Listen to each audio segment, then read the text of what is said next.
Hello, everyone. Welcome to Drive Time Podcast Special Summer Spotlight Series, highlighting members from the class of 2023. The 2023 class is a little bit unique. It started out in online classes during the pandemic in 2020, transitioning to in-person, and now we are graduating. I'm Caitlin McMahon, a fellow 2023 graduate who is guest hosting this special series. The usual Drive Time Podcast host is Dylan Stafford, and I'm excited to be guest hosting. So I'm really excited to introduce you to one of our nominees. Meet Emily McSherry Heffler, and she was nominated by our class of 2023 to share her story. She brings over 7 years experience in sales and recruitment industries at both startup and public companies, specializing in strategy, learning and development, sales, and leadership, and is an entrepreneur as the CEO of her own edtech company. Welcome, Emily. We're so excited to share your journey. Thanks, Caitlin. Yeah, super excited to dive in with you today. Yeah, so let's start at the beginning. You grew up in a small town in Texas, right?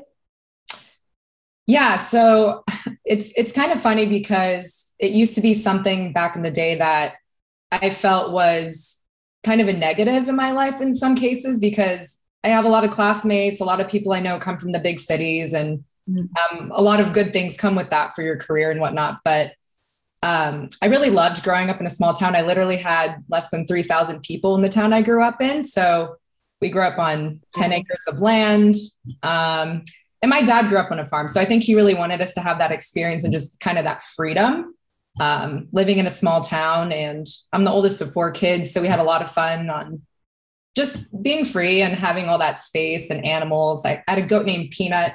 It was a very different world than any other place I've lived in so far. That's amazing. So you mentioned your dad grew up on a farm. So I would love to hear more about that. Did you go to the farm? What was life like on the farm? Yeah, so our family, my great-great-grandparents essentially came over maybe 150 years ago at this point, and they moved out west when people were kind of expanding out west. And they literally founded our farm with you could essentially find where water was, I guess, with a stick, literally. So they found and planted themselves, and my whole family's had that farm ever since then in southern New Mexico. They have everything from cotton to chili. They used to have a lot of cattle, pecans, everything like that. And so my dad was one of 7 growing up on the farm, and it was a really core part of his life. So we go there like every year to have a family reunion, but I really grew up with that farm. And so, yeah, it's been a big part of like our family history, and it means a lot to us. So. Amazing. I mean, that's such a unique experience to have a family farm that's been in your family. I think we talked about it was like a 125-year-old farm, right? That's incredible. Yeah, and having a dad and a grandpa and, people with those sorts of values who, it's interesting because my grandpa, was at that age where he could have gone to war, but because he was on the farm, they needed him to provide on the farm. And my grandma was actually one of the first women to go to college. And my grandpa couldn't go to college, but he wanted all of his kids to go to college. So education's always been extremely important to my family. My dad actually didn't want to go to work. He wanted to go back to the farm. My grandpa wouldn't let him. So that's kind of how deep rooted I would say education is in our family, but we still love the farm at the same time. It happens to be in the middle of nowhere, which is a little tough for us.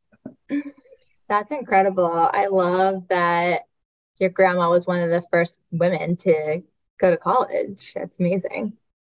Yeah. And yeah, so as we're talking about college, you went to undergrad at the University of Arizona, right? And majored in business. What was your journey through college? And I noticed that we have multiple internships. And so let's talk about college to your first job. What was that experience and journey? Yeah, so it was really interesting because growing up in my small town, I always had the dream to go to the University of Texas, like a lot of young Texans do. There was actually a free ride option if you got 3 questions or less correct on your state tests, right? So little me from 3rd grade to 8th grade did that, right? And I was like, I'm going to go to UT on a full ride. Like that was my goal. And then coming out of 8th grade, my family decided to move to Tucson, Arizona. So that transition was very tough. It also took me out of the running for that kind of future. And I ended up, applying to a lot of schools, and I did get into UT, but it was out of state at that point. My family, it just didn't make sense financially to pay for out of state tuition. Yeah. I did get a free tuition scholarship to the University of Arizona. And looking back, I'm like, okay, that makes a lot of sense to do that, especially if I wanted to go get a master's or something else. Like it didn't make sense to be in debt. And again, as the oldest of 4, it just made sense to take that ride. You know what I mean? 100%. College is expensive. It's insane. So when you have those opportunities, and congratulations, because that's incredible to get a full ride to college. It's hard not to take. Yeah, seriously. And another thing that was kind of on the horizon for me is I'd played competitive softball for 15 years. Wow. The softball team I was on in high school won the state championship, 3 out of the 4 years I was there. We had some of the top players in, I would say, the country that got full rides to Northwestern, Stanford, the University of Arizona. I feel like I was on that team more as a leader, and maybe not the most skilled, but definitely got things going. And I knew that, but I did think maybe I was going to decide where to go to college to play softball. But then when I realized I have a free tuition scholarship, and if I play softball, there's not really a future in softball sports or softball as a sport anymore. And so if you're not going to get a scholarship for it, which it wasn't looking like I was at a school that I felt was going to be good academically, I kind of made that choice and decided that I was going to go to U of A in Tucson. So I love it. And so what was your focus at U of A, and what did you do for your internships there going into your first job? Yeah, I always thought that at first I thought I wanted to be a designer, like in architecture. I always liked design. I really loved building things. I was the one girl in a robotics camp one summer, like got kind of nerdy about it. So I always thought like I wanted to build and do those things. I did spend some time working in my dad is an engineer and has, he had an opportunity to help out kind of in the office over summer before school. And I felt like that experience meeting engineers who build things wasn't quite what I had in my brain about like what could be. And I had this assumption as a young kid that I couldn't make a lot of money being an engineer, right? It just kind of tells you about people's assumptions when they're younger about things. And, we all know that's not true. So anyway, decided not to go in engineering and wanted to go into business because I knew I wanted to build something of my own or, make money and do something that was really cool. And I've always really been drawn to business.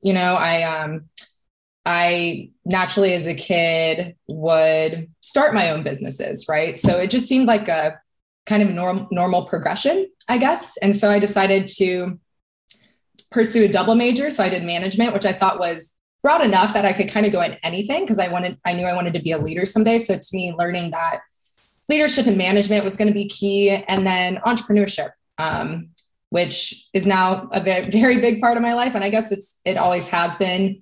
I kind of joke with some of my entrepreneurial friends because we all had weird things we did when we were little. Like I started a customized popsicle company and when I was like, I don't know, in 3rd grade or something. And, my customers were my family, but I still did that. And then I also made like these plastic lanyards back in the 90s. Are you a 90s kid? I am a 90s kid. I know exactly what that is. We did our camps where you made the plastic, your basic or whatever. It was like day camp, and that would be a whole activity for like 2 hours. And I love them. I have like 60 of those plastic lanyards. Yeah. So I would like make little lanyards because we had to wear our IDs at school. So I would sell those with like bracelets and whatever. And so, I decided to go into entrepreneurship basically there. So that's the progression to what I was studying. I did a lot of different honestly, experiments, trying to figure out what the heck I wanted to do and also just get experience. The first, I would say, biggest, craziest thing I probably did, and I still look back on it, I have no idea like how I did this thing, because I don't know if you've heard of College Works Painting, the internship, but basically they came into our big business school classrooms, like the freshman classes everyone has to take, and they hand out a thing and say, hey, if you want to be a successful CEO or entrepreneur one day, this internship's for you, right? And I was like, that sounds good. So it was essentially a internship where you put in your own money to have your own house painting business. And so I literally spent my freshman year and some summers at 6 a.m. going door to door and knocking on people's doors, asking them, hey, do you want a free house estimate on a paint job, basically? And not the most fun thing to do in Tucson, Arizona in the summer. And that was my first take. Very hot. Yeah. I mean, I literally had some friends who were going straight to the fraternity pool parties and chugging champagne. And I was knocking on doors with my mom, who was helping me out. And I was like, what am I doing? Like, this is so crazy. But I was also very like stubborn about it, where I signed up and I was like, I'm going to see it through. And like, that was kind of that. Yeah. I did learn, I would say, like one of my first biggest lessons about sales in general from my mom, because bless her, she was helping me go door to door, that woman. And I literally one day I handed her my clipboard. I was like, Mom, I'm not going to do this anymore. I quit. And she pretty much told me, Emily, it really only takes one, like that one win can be everything, and she walked up, as she did, to the next house that was on our list. And of course they became one of my first people to sign up. And I was like, okay, you're right. Like, so that was a whole experience in itself, for sure. I love the lessons though, like the perseverance of you have to keep going. It takes one win and it changes how you feel about doing this, and it really makes you feel good. Yep. And it was honestly a complete failure. Like, I lost money. But I had painters. I had someone almost fall off a roof. I was hiring these guys who were like, 50 years old. And I was this 18-year-old freshman, just like, I don't know how much to pay you. I don't want to pay you too much because I don't have a lot of money, but then you don't get the best painters. So lots of failure and lots of lessons learned there. So that was really freshman year. And then I was someone who, kind of like my parents and kind of like my grandparents and kind of like me and my siblings, we've worked a lot. We really haven't had much handed to us in life. And the same was for me in college. Sure, I got a free tuition scholarship. That's great. I also got a 4.2 in high school to make it happen. You know what I mean? You worked hard for it. I mean, that's how you earned it. Yeah, exactly. And so in college too, my parents were always adamant about making things very equal for the four of us. So even though I had a free tuition, it was, here's not daddy's credit card to go buy you everything in college. So I worked most of college too. So I did everything from, I was a terrible waitress at a Teppan sushi restaurant. Luckily, my dad helped me get some part-time work at his firm where I would do like paperwork and help out and stuff like that. And that was really awesome. And I just did different things to make money. I even, my senior year, I realized that all my sorority friends who, I would say had money to spend, you're right. They were paying older photographer men like $400 to $500 an hour for an hour photo shoot for grad photos. Right. I remember this. Yeah. And it was just kind of like, that seems like overpriced. You know what I mean? And also, how comfortable are you going to be? Caitlin, I don't know who you got your photos from, but I just like saw an opportunity there and I was like, and it sounds kind of fun, So I borrowed my friend's camera and I said, hey, my friends in my sorority, I've been your VP of philanthropy. You know who I am. I'm going to do photos for $100 or $75 or something. And I'll take as many as you want. I know what photos you want. I know how to make you look good. And so, I would just do little things like that to make some extra cash, basically. I love that you identified opportunities. See that, people are spending $500 on photos. I can do that. Let me grab a photo camera. I'm going to, charge a reasonable price and make some money. So start a new business. Yeah. It's really awesome to see how these small experiences of just, you need different job types of spending money, and you just learn all these lessons that carry through to your future career. Yeah. Yeah. And the one other experience, well, I could talk a lot about being VP of Philanthropy for about 200 women with thousands of Greek life people as well. We did these philanthropy events where I also learned a lot, because I threw a dodgeball tournament with like 500 drunk men, and trying to organize that and getting 200 women to like want to be all day working on a Saturday. Back then I had no authoritative voice. I just did everything myself, and it was a lot of fun. But looking back, it's like, wow, like throwing events is really hard. And the other experience that's, I would say, like notable is I did spend a summer in New York working with the designer. We did like weddings all over the place and things like that. I lived in the NYU dorms with now one of my best friends who was, one of my bridesmaids. And I wanted to do something kind of creative and fun, but it did make me realize I don't want to do events, and they're heavy. They're very heavy and labor intensive. And it wasn't necessarily like the business, I don't know, like it wasn't exactly like the type of work I expected, but all of those mistakes and all of those experiences, I believe, nudged me into the right place. I'm very like pro in that. So it was really fun to experiment. And then my senior year, so very much like at Anderson, there's an entrepreneurship major. So you get in your senior year, you have a team, you have a business idea, you pitch to angel investors, it felt like when I was coming in the exact same thing. And I did it then and I did it now, and we ran with a idea called mud bars at the time. So it's called Millions Underfed Daily Bars. And we were making energy bars, sourcing ingredients from countries with malnutrition, such as like Bolivia and Haiti. And so we had this big dream. We would make all these, my mom and my sister, bless them and their free employment. But we would make these sheet pans of energy bars, and we would hand them out at races and things like that. We did get to go to Miami, and the school paid for it for us to pitch at the Clinton Global Initiative, which is pretty cool. Incredible. But ultimately, yeah, it was very fun. I mean, the difference between writing a business plan then and now is it's like completely different. We didn't really understand why investors were like, you're giving away too much money trying to source from these countries. And we were like, but it's a great idea and they need it. And they're like, it doesn't work. So all of that being said, it wasn't the idea. And also if you walk into a Whole Foods, there's 1 billion energy bars there. But it was a really fun experience, and it got me the itch, because I knew I liked that, but it wasn't it. And it wasn't the time, so. Yeah. It's nice to see that your journey in college was so many different experiences that you're able to say, I don't like this, but maybe this didn't work here, but I really enjoy that entrepreneurial spirit. I need, some of that in my journey moving forward. Yeah.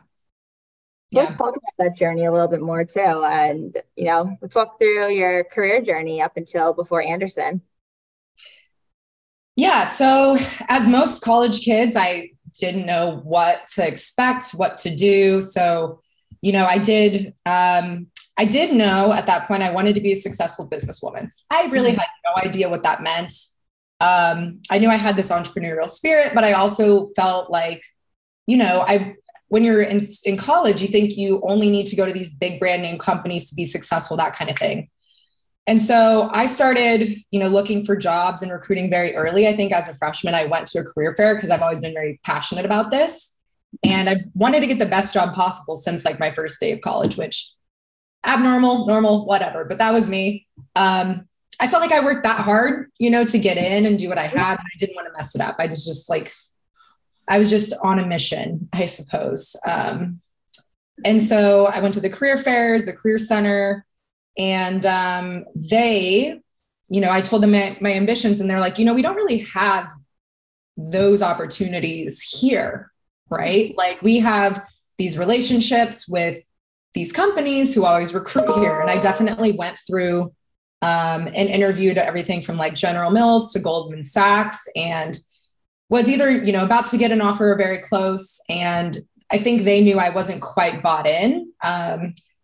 And it was hard at the time because they were great offers and great companies, and it was probably very smart to go work for them. And in hindsight, I kind of, you know, it probably would have been really, really smart. And I kind of guide students to go that way now because it's such a brand builder. But at the time, they wanted me to move to Park City, Utah, you know, and they're like, well, and if you move up, you do this and you move here. And it was just kind of like, I don't even know what I want to do. Like, you want me to move to Minneapolis to like figure that out? I don't know. It just felt, or Arkansas for, you know, to be close to Walmart. That was another one.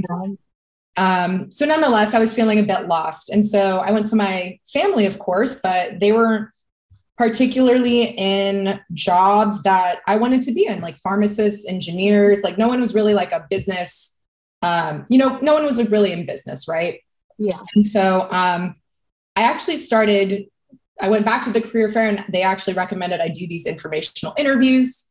I don't know if you've done those or heard of those before, but, you know, there's like, you know, you need to talk to people who are doing what you want to do. Right. Yeah. And so little me, terrified and lost, I'm like, okay, like now I need to set up these things. And so I literally started looking up places in Los Angeles. I knew I wanted to be there. And I started looking up branding agencies and their founders or the HR teams. And I set up informational interviews to try to learn more. And I did learn more, and you could tell they were interested. Like, why do you want to work here? And it was terrifying, but it was a really good experience. But it still made me feel like there's no way I could do enough of them to actually understand like what was best for me to do. So that was really, it was like a really messy, confusing experience, especially because I wanted to move to somewhere like Los Angeles. I didn't have any savings. I didn't have, you know, I was going to be doing it basically like on my own, but with the support of my family, but like, not like financial, I'm going to get you a job support. It's more like, we love you. You can come back home if you need, or if you really need money, like, you know, we can maybe put it up and you can pay us back, you know, that kind of thing. Yeah. They're very supportive, but you still need to figure out how to pay your way. Right. And I've never been a person to like ask for that kind of thing, regardless of the situation. I just know some people don't have that to lean on. So that was like, you know, regardless of my difficulty, like that, I've always had that, which has been a super big blessing. But yeah, I eventually found a job opportunity just like on our job site at school. And the company's business talent group, they were the first company in the US to do independent management consulting. So they basically had a network of over 10,000 independents, kind of like maybe Caitlin, you, or I guess me at this point, but more particularly people who had worked at a BCG or a Bain or a McKinsey, and then they've also worked in industry, have a top MBA, and they had their own LLC, like they would contract themselves out for work. So I thought it was really interesting that it was female founded. One of the women was Elizabeth Warren's daughter. So I read her book in one of my finance classes, which I thought was kind of cool. The other one worked in the White House and was like the president of America. So I was like, you know, if I'm going to be in the office with them, at least I can learn and like figure, you know, see what's going on here. And so my first job was I laugh because looking back on it, it's just a lot. We did 500 cold calls basically a week to director to C-suite executives across the Fortune 500. So it was my job to set up 5 meetings with people of that level. So my boss could essentially sell to them. So I literally called people like the chief strategy officer at Starbucks and booked that person before his assistant came in. And that was my job for quite some time. And what was interesting about all of that is that I learned more than I ever could have because of this job, right? It was terrible and rewarding at the same time, right? Because as someone who is a double business major, I still had no idea what industries were, what job functions were, what careers were. And then I was put in this place where I had to sell to people any person's background and why they could be better than hiring a McKinsey And I would also talk to the talent. Like this talent is like top talent. Some were getting paid $5,000 a day for their strategy consulting services. And I got to interview them. I got to network with them. That's incredible. Yeah. So again, it was it was hard. That's what I mean by terrible. Not like, a lot of work. It was a lot of work. I mean, imagine doing 100 calls a day and that's your main job. It was like, then in that moment you're having like, why am I not working at Goldman Sachs right now? Like, I'm so stupid. Like, this is like the worst thing I've ever done in my life. And now I can't get out of it. Like now I'm identified as a salesperson. I see how hard it is to pivot out of sales. So it was quite the journey, but like learned obviously a ton from that. Yeah. And learned the value of information, because interviewing these folks and not only like learning their stories, but I started to pick up on a lot of things. I learned how to sell people's backgrounds. I learned what sells and what doesn't. You know what sells, Caitlin, is a top MBA. So it's a great sales point. I love it. Yeah. So we wouldn't really even place people if they didn't have like a top 20 MBA. And that's kind of how I got on my journey to my MBA and like wanting to go to a school, started studying for the GMAT. I did take the GMAT 5 times, trying to get past that 700. Didn't quite get there. It was a little nuts. Another thing that I was able to do there, because it was kind of a mid-sized startup company, is I'm not sure your experience with your jobs, but I feel like once you're about 2 years in, you kind of have it somewhat on lock and you start to have a little bit more free time. And so I was able to get my meetings scheduled and do all of that without the volume. So I had a little bit more time, and I was a little bit like, I was curious and wanted to do some other things. And I was very naturally drawn toward coaching the new hires, right? Mm-hmm. Like telling them my secret sauce, helping out with the managers. And so that was really my first opportunity where I started getting into learning and development. And they flew me out to New York, and I helped redesign the sales training program with a few of my teammates, and actually picked up the projects and the work that led me to become a leader in development, expert now and professional now. And so yeah, it was like a nice ground to do that, and actually led to my next role at Michael Page, which is a public, one of the largest recruitment agencies in the world, just to do learning and development internally. And so I'm very grateful for B2G for lots of things, but also it gave me that project work that I could actually spin to get a different job function. And that's very hard, I would say, to do, but it kind of naturally happened. And so I was there for about 2 years, and it was my main job to train recruiters. So I learned textbook recruitment, like best practice style of recruitment, all the ins and outs, because once you teach something to someone, that's when you really know it, right? So I literally coached like hundreds of recruiters across the US, how to recruit. And I ended up deciding to go FEMBA kind of through that whole journey of where to go to business school and whatever, for a few different reasons. Like when I started out, I thought I wanted to go full-time to Stanford. I mean, who doesn't? And then I think through the GMAT, but also I think as time went on, it was taking me a while with these scores in my life, kept getting bigger and bigger in Los Angeles, and moving and starting over and going full time was honestly not sounding as like sexy as it was sounding to me before. And I got this job in learning and development, like right at the right time, where I was like, I don't really want to quit this job. And so I figured that, UCLA is an awesome school. I can still have this job and build my experience. I can take what I'm learning at school and actually apply it directly to my job. My boss is going to be supportive about me going to school. It's, if I need to like go early or like whatever, he can be real with me. And so that all started lining up. And then I only applied to UCLA FEMBA. I did, even before that, I went to Wharton and saw it. I went to Stanford. I went to Dartmouth Tuck, and I met with students at all of these schools and interviewed them, very good at that interview thing. But yeah, I really gathered a lot of information and really went deep with like where I was looking. And at the end of the day, UCLA FEMBA was the only place I applied and decided to go. And it was before COVID hit. Not like a lot of my classmates. It was before. Yeah. So you got in and then the pandemic happened.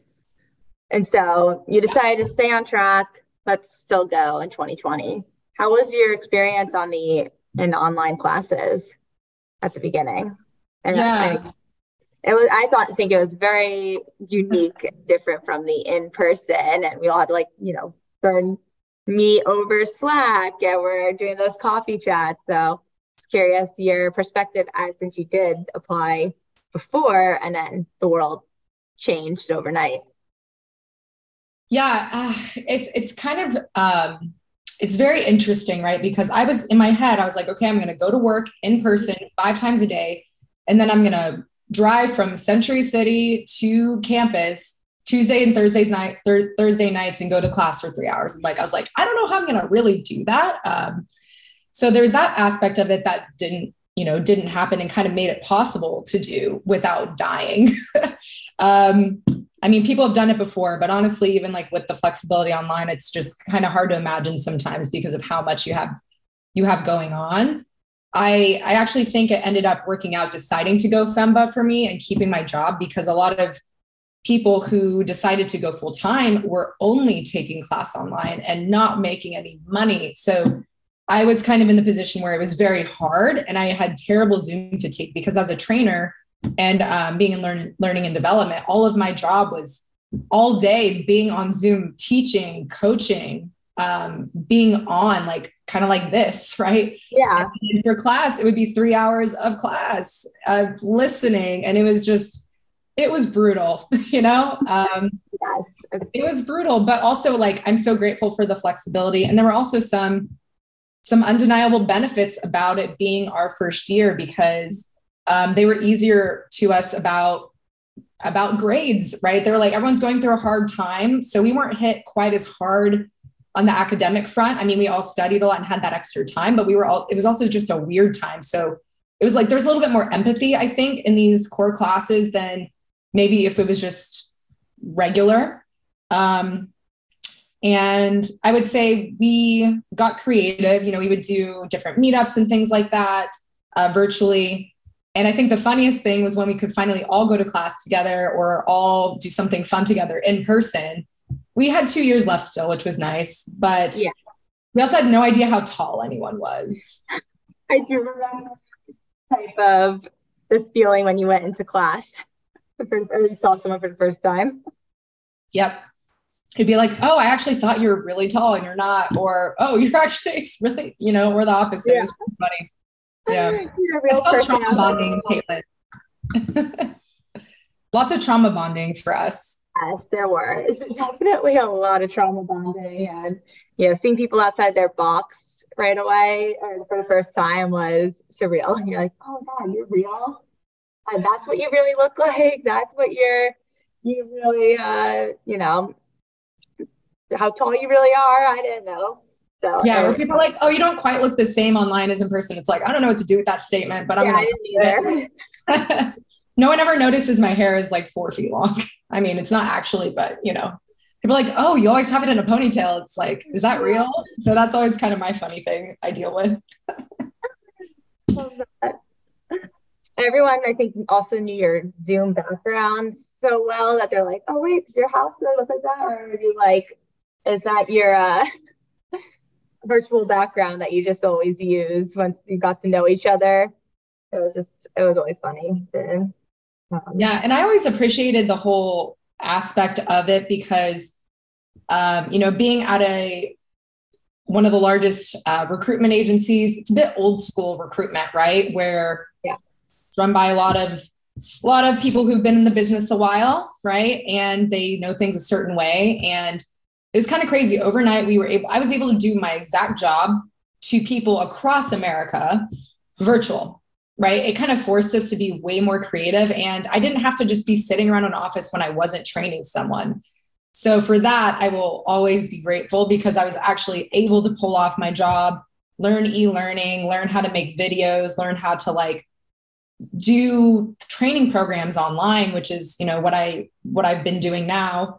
And without that, I don't know if companies would have gotten there. I don't know if training and learning and development wouldn't have gotten there. And that's how people receive content today is like on video, online, more flexibility. So yeah, it was hard, but at the same time, I think there was a lot of positives that genuinely came out of it, especially for me. I agree. I feel like the being forced to adapt made us have a space to almost rethink how we're doing other things that could be made easier or better, and then those processes stuck throughout, going back to, getting on the other side of the whole pandemic. Let's say a little. Oh, sorry. What were you going to say? Oh, I just had one funny memory that came up too. I was talking to Dylan before this, and so Nicole, who was just on the last the drive time, so she and I became friends before school because we each had our own business at the time. I was doing my life coaching business, which I haven't quite dove into, but that was like a COVID COVID opportunity that I took, and she has her resume business, so we were kind of like friendly about that. And learning foundation or leadership foundations is usually in person. It's a week long. It's where you bond with your classmates. Like we didn't get that with our year. It was all virtual. And I actually had Nicole here at my house when I just moved into this place in Brentwood, and we did it kind of together. We wanted some bonding, but like keeping safe. She was like in a different room or whatever.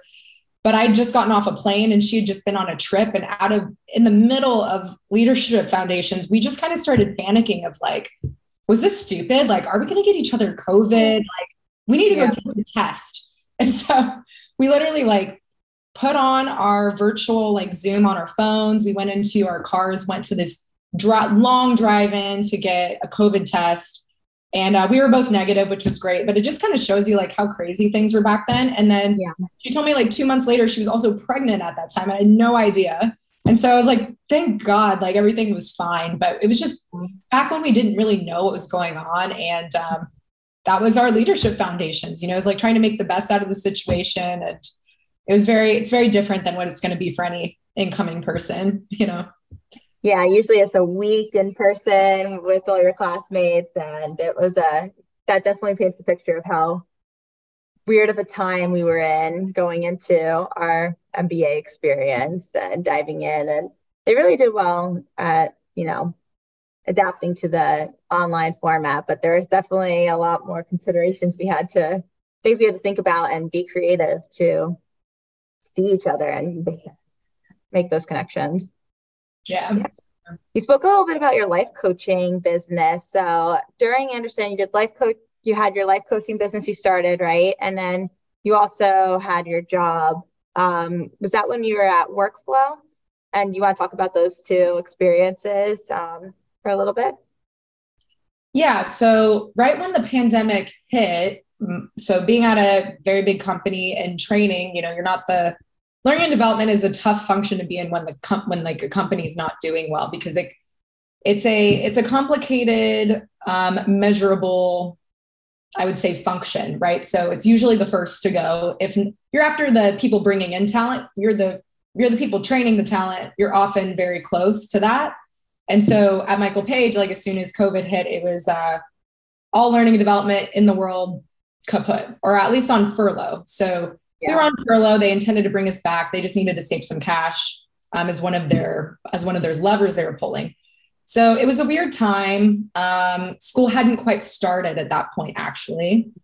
And I forget how long it was. I feel like it's all a blur now, but I definitely had like at least 3, maybe 6 months to reflect and think about my next move. And I set up a lot of networking calls with my classmates, including Nicole. That's how I met a lot of people before school started. It was like, we have time, like we might as well chat and talk school and meet each other and that kind of thing. But yeah, I decided to essentially wake up every day and do like a 5-mile hike. I was living in Playa Vista at the time, before hikes were shut down. And I was like, I need to figure out, honestly, before going into school and in this weird time, like what I want to do. Like, what's my inner voice? I never have time to do this. I'm way too busy. And a few things like started just kind of coming up for me, I would say, after I was spending that much solo time, like meditating, hiking, eating healthy, just like, I don't know. It's like not a lot of people get to have that time. And so I was very into health and nutrition and all that kind of thing. And I knew like through that, I would the right thing would surface. And so I realized in that point, I was like, okay, who can I provide value to? And I was like, the people I can provide value to now, even though I'm not that far in my career, is people before me, right? Like people who are like a step behind me. And because of kind of how I was approaching life, with like growing up and finding my way through business school, like most young 20-year-olds are kind of lost, right? Or like not really themselves yet. I found myself not having a lot of confidence, not feeling really good about myself physically, mentally, emotionally, like the whole 9 yards, especially doing those 500 cold calls a day. I was like, what is my life? Understandable, right? And so I wonder what you want to be doing next. Right. And so I started thinking about like how I could provide value. And through that whole journey, like up until that point, I had kind of created my own like foundational set of like how I approach life, right? Through reading, through learning. I did like the 7 highly effective people, those habits by Stephen Covey. And like, I read several life books about like, what is life? How do you decide it? Like what makes it fulfilling? Like I got really nerdy about all that stuff. And basically kind of came up with my own like processes and own ideologies of like how to get through life and like what those foundational skill sets are and like foundational things to set up are to have a happy, fulfilling life. Then I also got a certification in cognitive behavioral therapy life coaching, which is basically all about mindset training. And so I kind of held these tools. And like when I was on these walks, I realized, like I don't think a lot of like young 20-year-olds are actually doing those steps to figure those things out. I actually think I could teach this stuff to people. I can get this certification just to give it kind of like that validity behind it. And I know how to sell. I know how to talk to people and I know how to train. So that's when I decided at that point, I was like, I need a little bit of money right now, because it's COVID. And I also want to help people in this time. So I gave a very fair rate to some clients and I found clients pretty quickly during COVID. And I help coach them through anything from like a lot of mindset stuff, a lot of young people feeling really lost in their careers. I could totally relate to them or help guide them through that process.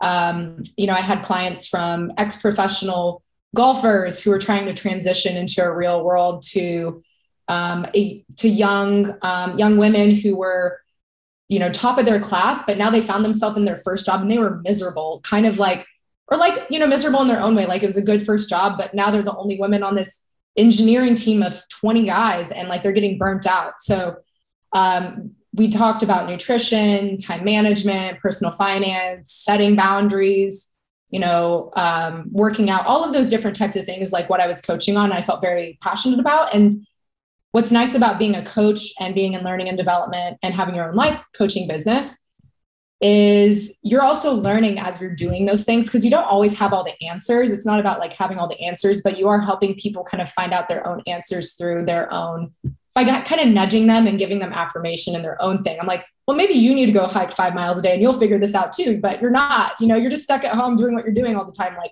go, or I'll go with you, So yeah, that was a pretty crazy time. And at my core, I've been drawn to helping like those younger people get what they need in life to succeed, no matter like who they are or where they come from. Like that's kind of like how I got a life coaching business. And it's really, progressed since then, which we'll get into in a bit.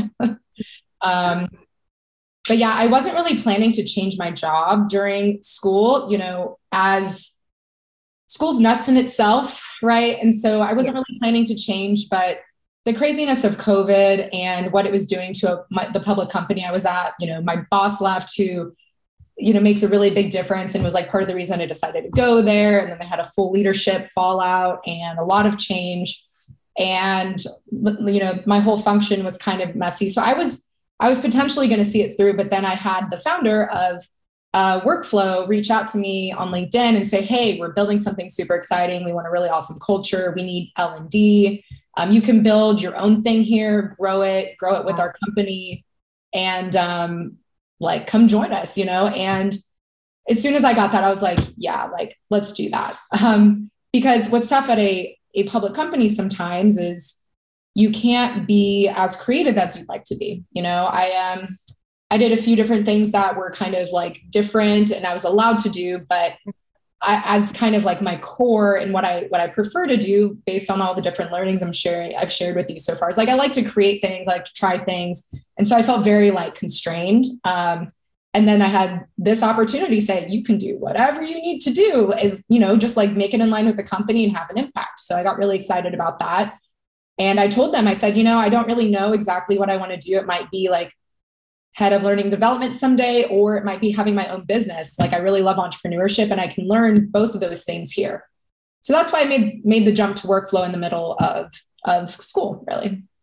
Yeah. That's amazing. So there's two things I want to kind of talk a little bit more about from that journey. So one is a lot of your roles are really geared towards that learning development, helping others reach their goals, like life coaching. And so what inspired you to be a coach and develop talent, like from the core of it? What made you want to be helping others as a career? Yeah, that's a big question. And I don't know if there was ever a moment where I was like, this is my choice to do this. I feel like it's something I've always naturally somewhat done. You could even go as far back to say, like, that's how my mom and my dad are. Like, that's being the oldest of 4 kids. I was naturally that person that like does what people like. I help people get off, with whatever they've got going on. I like to lead. I've been, you put me in a group and I tend to be the person who wants to like lead, whether it was from like cheerleading and all of the 5 sports I played back in middle school to being the captain, all those crazy teams to like starting businesses and running with things. But I would also attribute a little bit to sports. I like the team environment. I think there's a lot of awesome synergy when you have great people together. Like my softball team got to the point in high school where we knew that no one was going to beat us, like, which is a crazy thing. Like we knew like once we stopped on and once we were rolling, like nothing was going to stop us. And that came from like helping and developing others. Right. I think that the point I made earlier about like my first job and like figuring out what I was good at and like what I was interested in and picking up those projects, that was kind of an indicator. I'd actually asked the CEO of that company, I was like, hey, like, I don't know what I want to do long-term. Like, how did you figure it out? And she literally said, I set aside time to say, I feel flow and I feel positive when I'm doing this. And I feel bad when I'm doing this. And so I would do those reflection periods, and that kind of like worked into my own coaching business too. But I started realizing, I like developing, designing, coaching, getting people to their goals. It's a lot of fun. It's very, I would say, draining sometimes. Like you need a lot of energy to get people there. But, I've had teachers in my family. I think it just kind of like runs in me a bit. I think when it comes to, the difference between like developing people and then also like being a leader and wanting to have an impact in that way, those are almost like 2 different things. I think I'm drawn to be a founder and a CEO and all of that because I feel like I want to do things in the right way and have a big impact and start a company that's like not only, good for the world and good for its employees, but also like profitable, right? Like, yeah. And I just know there's so many not great things out there. It's like, give me a shot. Like, we're going to do this right and have a big impact. And so it's kind of a combination of all of those feelings and like that internal drive. Yeah. The other thing I really noticed about your journey is you take your experiences and you make them opportunities. So you're saying that you didn't love something or you're confused about what to do next. And you're like, okay, let me take that opportunity to learn and really invest into this. And then you ended up turning that into a business. And you did the same with your photography, where you took that an opportunity to, you saw there's a problem and you're like, let me take this opportunity. So I feel like that's a really important skill set that a lot of people learn even in their MBA, like how to identify those opportunities, but you're doing that even before your MBA. So kind of wanted to dive into there and then go into, you started a business while at UCLA.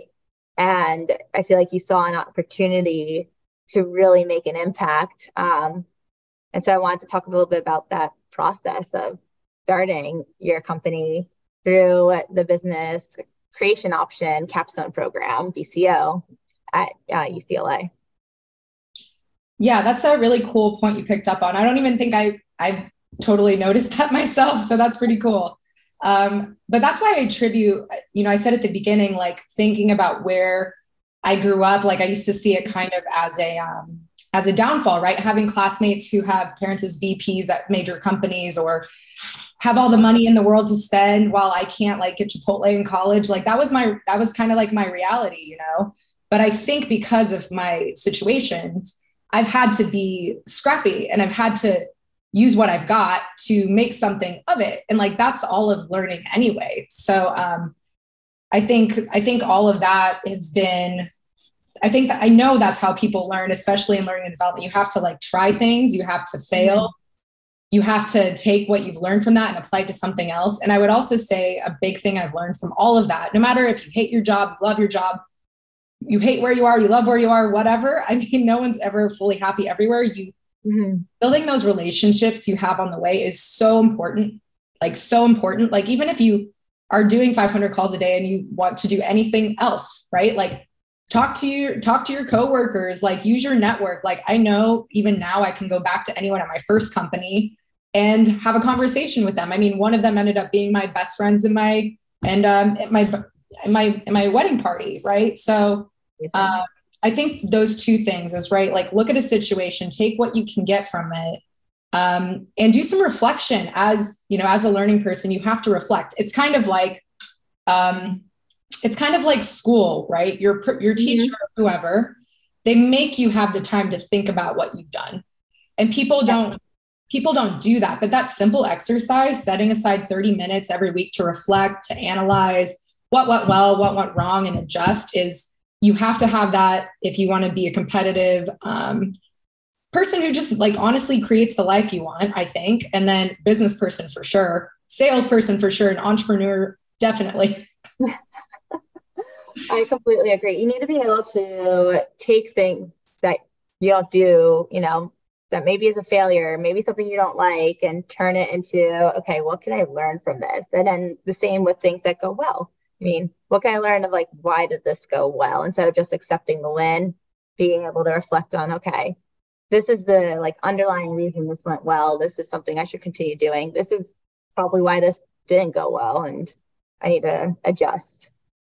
Right. And going back to kind of the principles of the life coaching and like the value-based living that I believe in is like, if you have your set of core values and you're like, this is what I believe, like no matter what, and it underlies everything, right? If you take responsibility, which is number one for anything, people who don't take responsibility act in certain ways and they blame and their situation never changes. Like that is like the core principle that I think everyone like has to accept if they want to like do all of these different things. Right. And so I feel like for me, that was really important and hard, right? To say, this failed because I didn't do this, or like this failed because I was too afraid to like go talk to this person or to make this decision. And like, that's still a skill set I'm still working on, is like responsibility and courage to actually do the things you need to do. So yeah. Yeah. And I think the courage is a huge point of like all of us have to, I think forever you're continuing to build that courage, be like, okay, I need to, talk to this person, go do this, make this decision that is, to better something, but sometimes it's scary, and, it could be,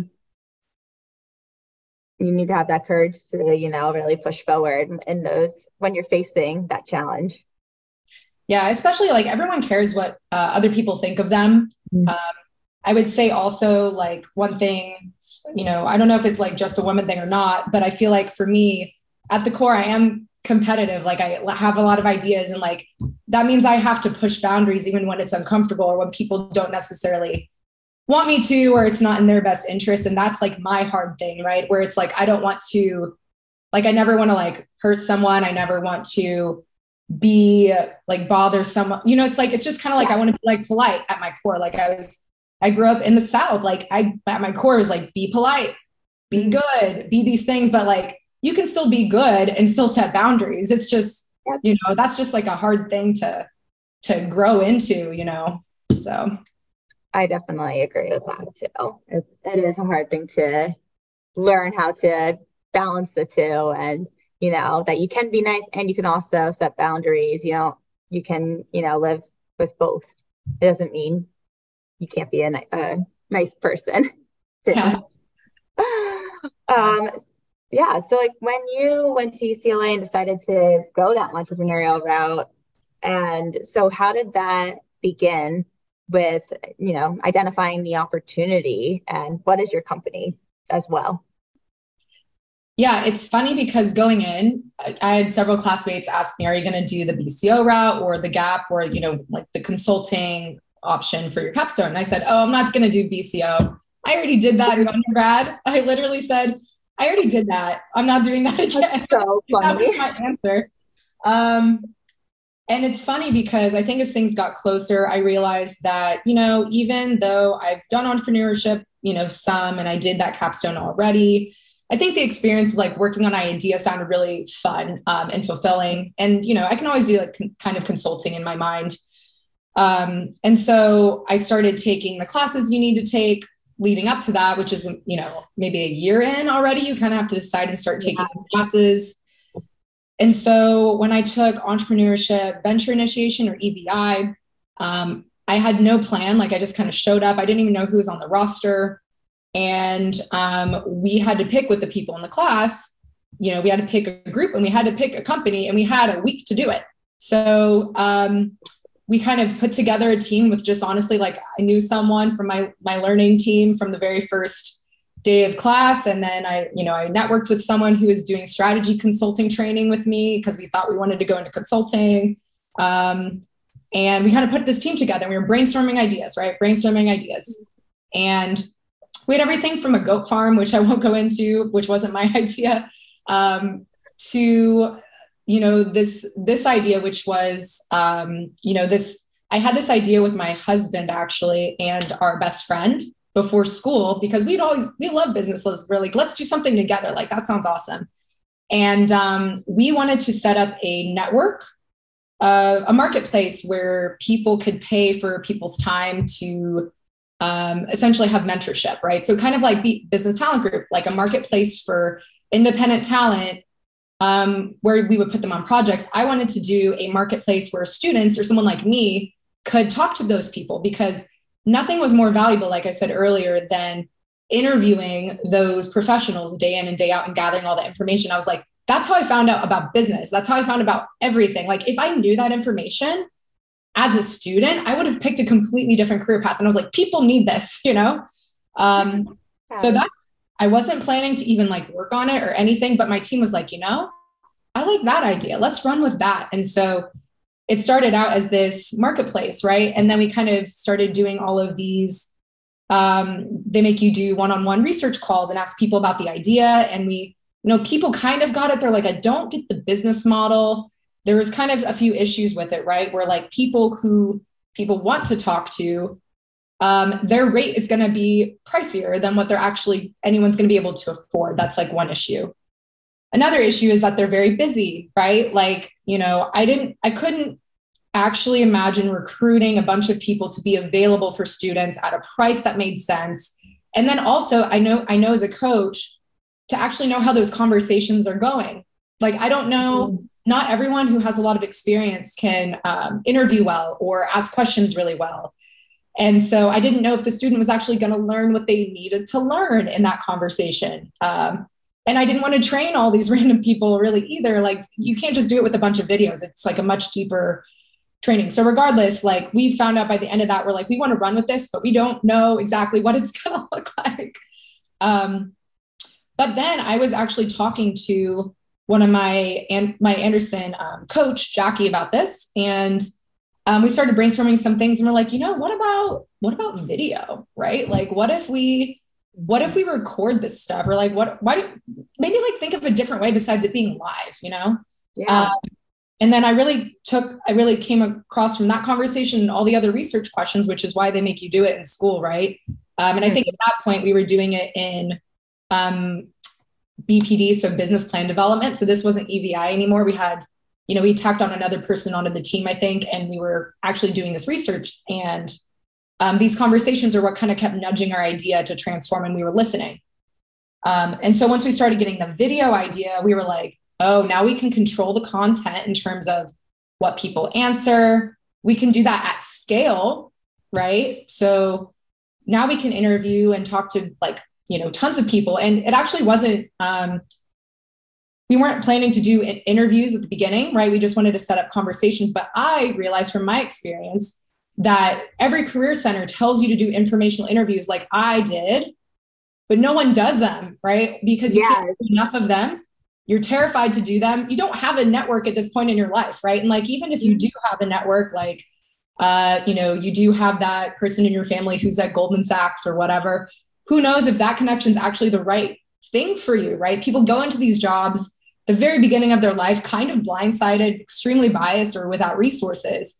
And this informational interview thing, I was like, I know people pay for interviews because at Business Talent Group, people paid thousands of dollars for people's time just to interview them about their experience. And so when I put the two together, I realized, let's do informational interviews on video at scale, right? Because then we can actually ask everyone this set of questions. We need to test and figure out what those questions are.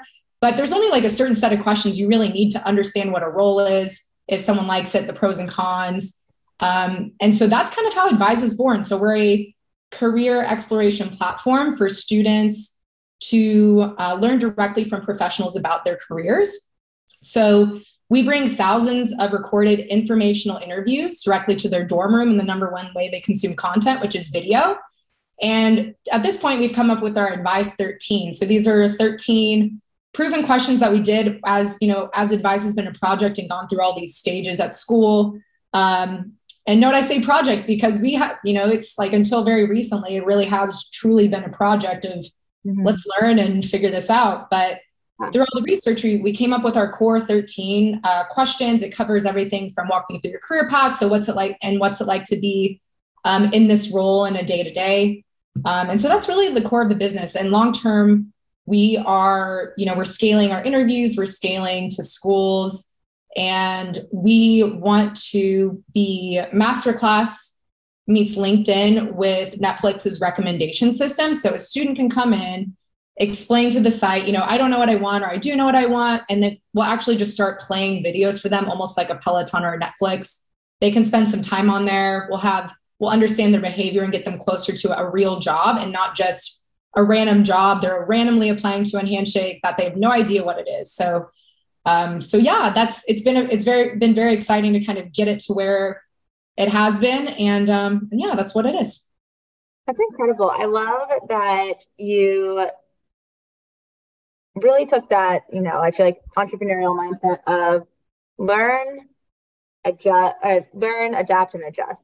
And so you kept from EVI where your concept was, the business model is different, but you knew there was a need for this type of market or this type of information out there. And you continue to make those adjustments as you went through. And this is over what, a year or maybe a year and a half? Yeah, a year and a half. Mm-hmm. Yeah.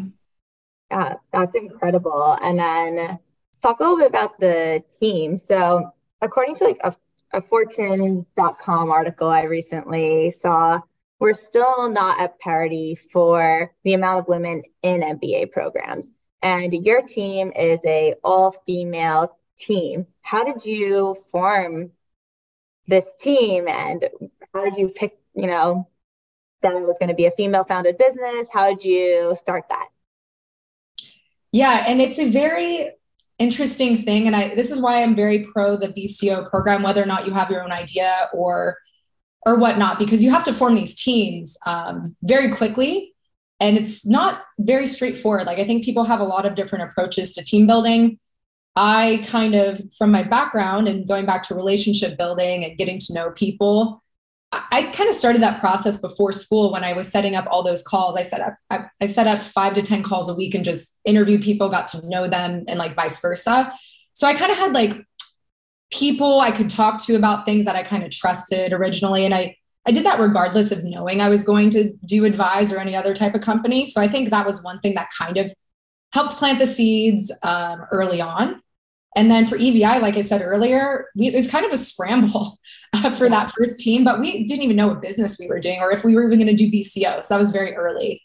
But the more real it got and the more I felt very like drawn to this, the more I started realizing, I want to take I want to take the leadership role. Like I'll be the CEO and founder until people decide they want to come in with me. And then I would love co-founders. Like I can't do this on my own, So I kind of took the role as CEO and founder for the classes and everything like that. And kind of, it was also an experiment to see you get to try to work with people before you give equity and have that pressure. It's like a awesome time for this experiment to work with different people, figure out what you even need before you can ask someone to come on the team. Like you don't even know what you need at this point. Right.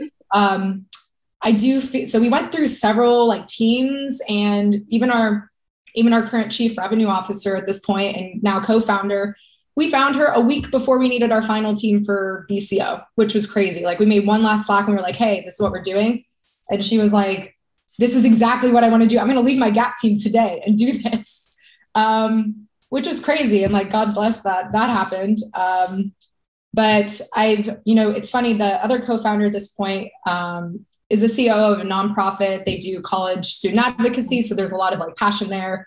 My other co-founder, who I just mentioned, she has been in recruitment and sales and like huge in nonprofits and has taught college students. Right. So, and is high in education. So long story short, like I did not recruit based on gender or skill set. I found people who were drawn to the purpose and the mission and were like, in it, or were willing to put in the work. And it's a weird time because everyone's balancing, should I recruit for this? Should I do this? And I was in that place too. Like I've always wanted to go into strategy consulting. I still might someday. Like, I don't know how Advize is going to turn out or if I could do both at some point, but I had to literally give up my recruitment for strategy consulting to decide to do this quasi project with my brain, because I couldn't do my full-time job and give that my energy class and be the CEO and founder of a project that might become a company. It was wild. And I knew that from business school that we could fill in the gaps. Like if we're not a product expert, we're not a finance expert. Like I know that, but we have our core classes and we have a huge network and we can tap in and find the right people. So I ended up with these two women because I think we just vibe. We have the similar values, but most importantly, we're very passionate about the idea of democratizing access to this information, to anyone, right? Because like someone like me coming from a small town, I didn't have access to that type of information. There's plenty of other people out there, first generation, people of color, people from small towns, whatever it is, that, careers are such a big part of our lives. It's, I feel like it's just so limiting to base your career and like where you decide to school after paying all that money to something you're not even informed about. Like it doesn't make any sense. So that's how I built the team, and it just kind of like started coming together. You got to really listen to those gut feelings about a person or things that you're like, like I like you as a person, but like you're not like fully, like it's not quite the synergy you need to get this off the ground, because it is a crazy thing to try to get something off the ground, because it's like, it doesn't exist. Like something like this doesn't exist, and you need people you can trust. And then people I think who are, obviously have skill sets that complement each other. Mm-hmm. But most importantly, it's having the mission and seeing the vision and like being really naturally, instinctively excited about that every day. Yeah, I think the passion is the biggest thing for recruiting, to make that team and make sure that everyone, especially when you're doing the business creation and you are starting something up that you really want to see through, it's who would see this through with me? Who's going to be by my side? And I think that's such an important part of creating the group. And a lot of other teams will focus more on function, right? Like I need a finance, I need an operations, I need this. And I like that you really drilled into this concept of we're going to do what, I want people who are passionate. And of course, skill sets complement each other and people who are around the field and everything there. But a real driver of that was passion versus looking at those other factors as the driving principle. Yeah. And the one other thing that I was very self-aware of and could see happening on other teams is my approach was I didn't want to be a dictator, right? I didn't want to be like, this is mine. It's 100% my thing. Who's going to like help me out with it for free? Like that happens in BCO, right? Yeah, I get when that happens. Like I get that, but you can structure things in a way you say like, okay, like, yeah, it was my idea, but like, I need a team. Like, we can set things up to where we don't have any vesting or anything for until this period of time, because we don't even know what's going on or if you want in. So like, let's just, I tried my best and I think I did a decent job, but just removing your ego from all of that so you can be a team, because you need people. And like, I think as soon as you decide to be just like someone's boss and you're bossing around your classmates who you need, I just don't think it works. So that's always been my approach. It's like, sure, like, of course I want to be the CEO and like the main lead because it's been my thing. And it's like, kind of, it feels like my baby, but at the same time, it's like our baby. And like, I can't do it without other people. So that's always been my approach too. And I feel like it's worked out doing it that way. Yeah, I really love that you went into that with that mindset. And I think it helps make sure people feel passionate and like bring their voice and their opinion to the table, right? And they feel ownership over it. And so you've had success with this project. You recently did a competition, right? And won that competition. Do you want to talk about that a little bit too? Yeah, and I have the fun prop. Let's see. This is our big check that we won. Woo! Just like a few weeks ago. So super fun. Incredible. Yeah. So we won $10,000 at UC Davis's Big Bang competition. So we won the Education and Ed Tech Tool Award, which is really awesome. So again, it's a crazy journey going through school and trying to figure out what you want to do, but it's been nice to have, like, I would say like, quote unquote, the universe, or just things start like happening a little bit, trying to nudge you in one direction or the other. And that's been really hard for me because I've also really liked, like my job, and I like learning development. I like the company I've been at and was planning to stay there, but, winning this award and all of that is just kind of nudge to like, okay, maybe give this a shot. Like it's obviously very risky, but the fact people are paying us $10,000 for something that's still kind of early is something that we got really excited about. And it's been a really nice win to have right before school ends. You know what I mean? So yeah, I pitched at UC Davis. It was an 8-minute pitch with 12 minutes of Q&A. And then I had to fly up for the award ceremony. We didn't even know if we won. I was like, please give us this award. Like I had to fly up here to do all this stuff and not only pitch, but to get the award. So we better get some money. Please give us something. Yeah. And we did. And I was like, oh, thank you. Like we needed this win and we're grateful and super excited about it. That's amazing. So with this success, what's next for you? Yeah, it's been a bit of a wild journey. And I think I realized one thing. I was planning to really stay and work full time and, do that, but then also do this on the side. And I think one thing that's been really hard is you have 3 people who are working full-time jobs at big roles at companies and going to school and trying to start a company that you could see it being really big, right?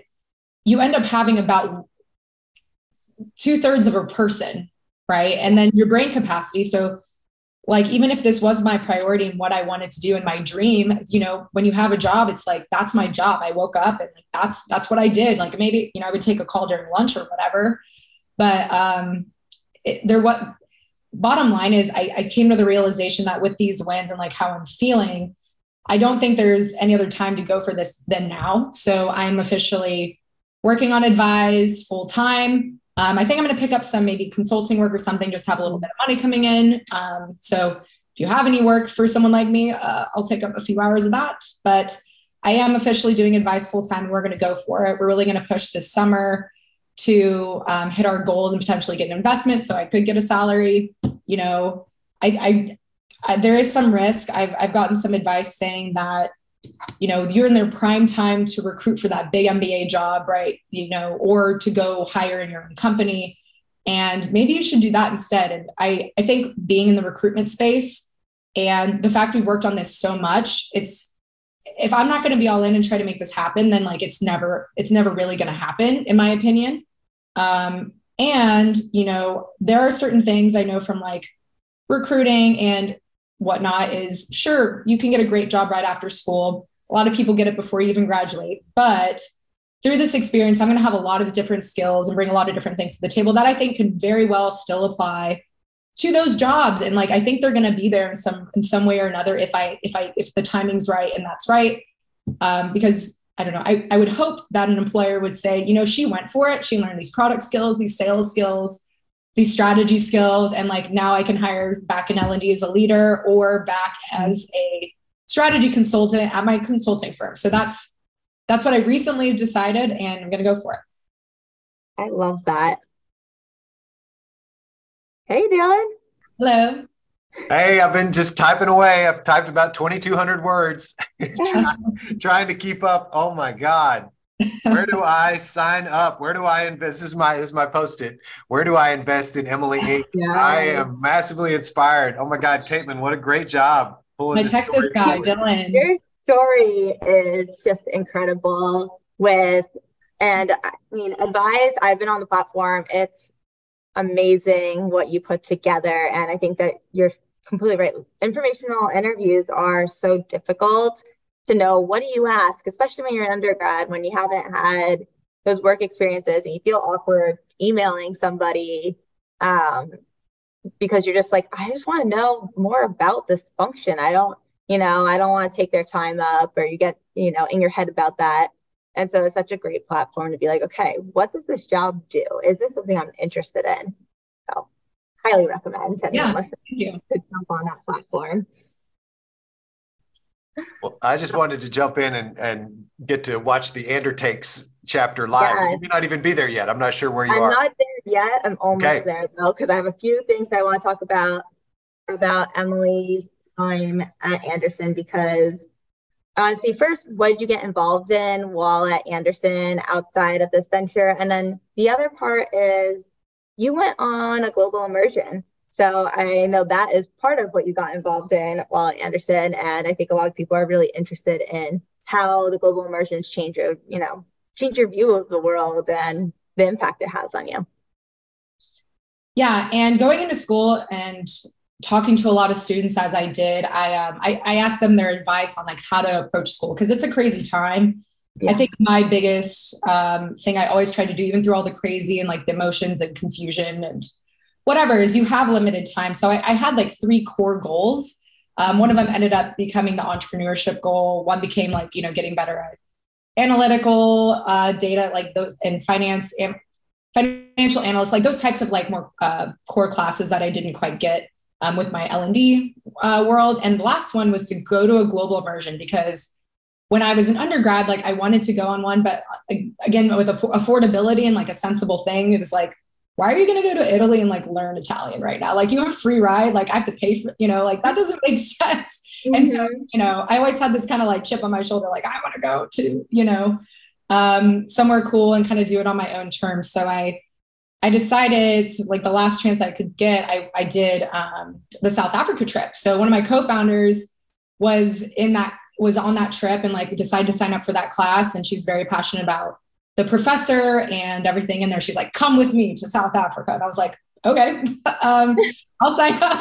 And so it was Gayle Northrop's social innovation and social entrepreneurship and social impact in South Africa. I'm kind of butchering the name, but it's basically nonprofit and entrepreneurship work in South Africa. And it was definitely life-changing for me in terms of perspective and just a chance to get away. First of all, 2 weeks in a country with no work was the first time I've really had that kind of a true break in 3 years. So there's a whole thing about that. And the whole thing about the safari, that's a whole fun thing. But I would say the craziness of the class was that we studied specific entrepreneurs that Gayle knew from her 20 years of consulting in nonprofits in South Africa prior, right? And we learned about the history, we learned about the government. Like I've never gone that deep about a country or history or anything like that. And so when we were there for our true week, we were literally meeting with entrepreneurs that our professor knew. In particular, we were meeting with, I'm not sure how much everyone knows about the history of South Africa, right? But you have apartheid government that was up there till 94, where literally they were like, if you're Black, you live over here, and there's millions of people still living like that in tin sheds. And I've just never seen anything like that in my life. And I think what was the most inspiring about that is you kind of have assumptions about what a place like that would be, right? It does have the highest crime in the world. It's not somewhere I would ever be like, yeah, I'm going to go there. But we went there and met with in some of these cultural areas where there's entrepreneurship, these communities, and they were like the nicest people I've ever met. They all dressed like you would never know that they were living in this type of situation. It's like they accepted it and have a really high community. And then we were also meeting with these entrepreneurs who had, I talk about my hardship and my thing, right? But these people have experienced the hardest things you can't even like really accept, right? And then they're coming out and they're saying, I'm starting a nonprofit for young girls to learn how to read English so they can get a job. I created a bus where we're going to rip it out and we're going to get donations and put in laptops so we can bring in young kids, teach them how to code, and take it to all the different communities so everyone can have an education. Like, it was mind blowing, really. And I learned one of the lessons. I could probably talk about this all day, but one of the things I learned, especially as an entrepreneur, is the people we were meeting with had very scarce resources, right? Very difficult situations, yet their attitude and their resilience was through the roof. They were using what they had to make things happen. But it was like very limited. And some of these people were only asking for $1,000 of investment to change their life. It was like, it just made me realize, one, we're quite wasteful, generally speaking, which is easy to do as time goes on. But I also realized as an entrepreneur, it's like, okay, remember the people we met with, remember their situation and what they're doing. Like I probably have what I need. I just need to tap into it and like get over it, and stop whining or being like, oh, this is so hard. It's like, this isn't hard, this isn't hard. And so that was really, really inspirational. And I also learned about, we learned about in the class something called like a double or triple bottom line, which is profit, planet, and people. So it's either profit and planet, profit and people. And I was like, wow, I've been trying to do that, I guess, from day one, like with what I'm working on. So that's what I really want to work into Advize too. It's like profit and people, if we can throw in planet somehow, I'll do that. But we, for example, one of my favorite companies was called Bycrop, I think. And they essentially, they were doing something so smart. So they would go into these, they're called townships where these people live. You could look it up online. I recommend that you do if you don't know anything about it. And they would essentially ask a community, someone who is well-respected in the community, who they perceived could be a landowner in that community. And so they would actually say, hey, if you let us build a safe home, or apartments essentially on your land, we'll turn you into the landowner. And over time, you're going to make over 230% more than you would with any job that you have to commute into the city for. And so some of these people went from making $0 to now being empowered and having their own business. And they're still getting 15% returns for hiring local people there to build the houses, putting up 6 families from, the 10 kind of like dangerous situations, a lot of these families end up in a nice home who can still afford like somewhat of a rent. And they're still getting a 15% return, and they're doing it then they're expanding like crazy. So we got to meet with the founder of that.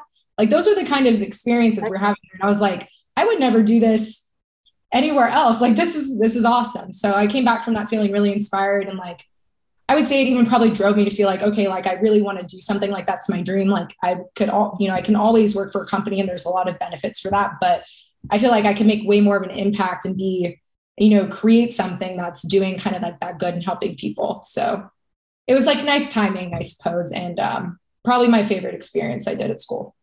It's so inspirational. I love that experience, being able to meet with those founders of those companies. Or you just come back and you're like, I'm ready. I know what I want to do. Yeah, it was pretty cool. And going with my co-founder was awesome too, because we were just like, oh my God, like we were like so pumped up and excited and just inspired, I would say, so it was pretty cool. That's amazing. And I have one last question, which is, besides your career journey and your Anderson journey, you talked about how you played softball competitively 15 plus years. You also competitively was a jazz alto saxophonist.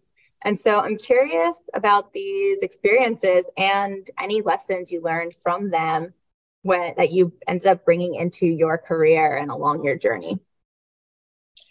Yeah, another thing that's a pro and a con of growing up in a little town is if you're good at something, you do everything. Like, Dylan knows exactly what I'm talking about, but it was like, basketball, volleyball, track, jazz band, cheerleading, like literally like I did all of that stuff. And, I had the time to do it and I was competitive about it. Like I've always loved music. My dad's whole family plays the guitar. My siblings played instruments. My mom, got me started on the piano and was like, you're going to thank me someday. And I was like, I really don't think so. I hate this. Most of the time I was like, I don't like practicing, but then everyone in my middle school actually had to go into band or choir. And I was like, well, I want to play an instrument. And I picked the saxophone. And then very quickly I was, because of my piano background, thanks Mom, I could play anything really fast because it was just one note at a time. And piano was like, memorization, two hands at once. And sax, it was like, oh, like I literally played things perfectly and people kind of started to notice. And in Texas, they like to have competitions about everything. So I was winning those competitions. And I had a Baylor University at one of them say, so what are you doing in college? And then I was like, oh, I'm moving to Arizona. And they were like, oh, never mind. But long story short, like that kind of stuck with me. And I've always liked playing music. The softball, my mom also got me into competitive sports. Back in Texas, my parents were driving me sometimes 2 hours, 8 hours to softball tournaments on the weekend. And I was just very interested and competitive about those things and kind of stuck with them. I would say like what I've learned from them is going back to the team sports. I mean, business is a sport. Yeah. Business is a sport. Like I would hire an athlete over like a lot of other people any day because you learn teamwork, you learn leadership, resilience, being on time, respecting your equipment, respecting other people, playing by the rules, not playing by the rules. It's like, I think it's such like a core thing with people, So that's the sports thing. And then I think, the music thing I think is honestly really fun. Music has been like kind of honestly, my husband and I talk about, it's like one of our core three things. Like we love music. We love going to the festivals and all of that. And he's literally in the electronic music business. So it's been part of kind of our 11-year love story too. So that's been just kind of really, really fun. And now it's really more of a hobby. I just bought an electric guitar. I kind of want to pick that up. I haven't played jazz band in a while because it was kind of difficult to go from a band to nothing, because when you're playing the saxophone, like I was used to playing over the top of a whole band. And when I was by myself, I was like, I don't really like this. And I kind of lost the thing. So I'm looking forward to having a little time to pick up another instrument or maybe bring back the sax.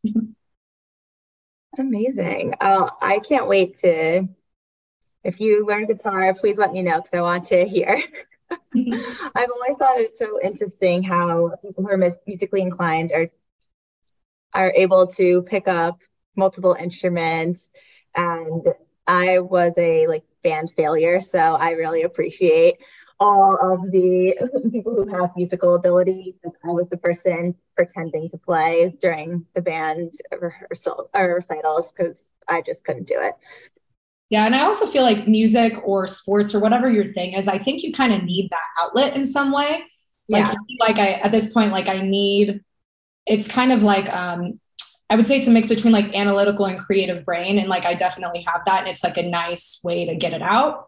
And so I feel like anyone who's that active up there needs something where you're literally just just play this thing, have fun, or just go work out and get in tune with your body. So I think both of those things have ingrained some just really fun habits. And I think it's so important to have fun too. You can't just work all the time.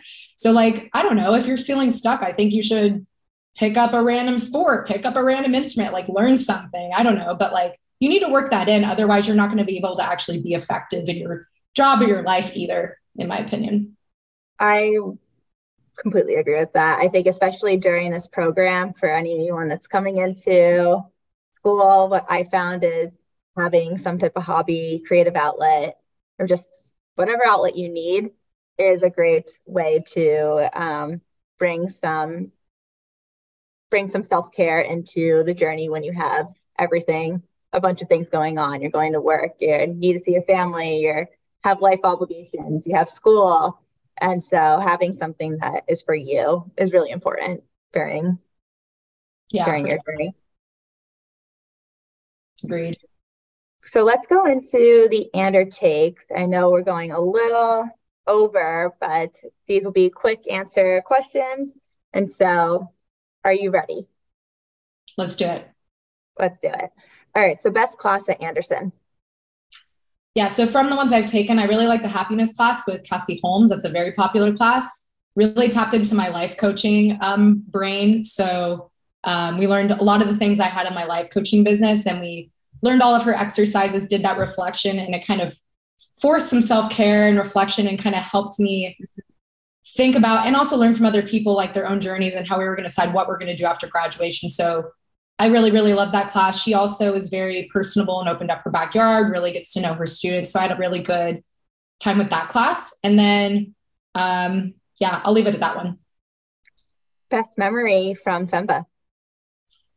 Yeah, I was thinking about this, and I don't think I have a particular memory. I just really can't say anything but the South Africa trip. On that trip specifically, we met with some of the children in the townships, and with this hair, all the girls were like all over it. You know what I mean? Like they were like jumping on me and like freaking out. I love it. Like this one girl, and I have a photo of it on my LinkedIn if anyone looks up my article, but she braided like this piece of my hair, and it was in there for like 4 days. I was like, wow, this girl could braid some hair.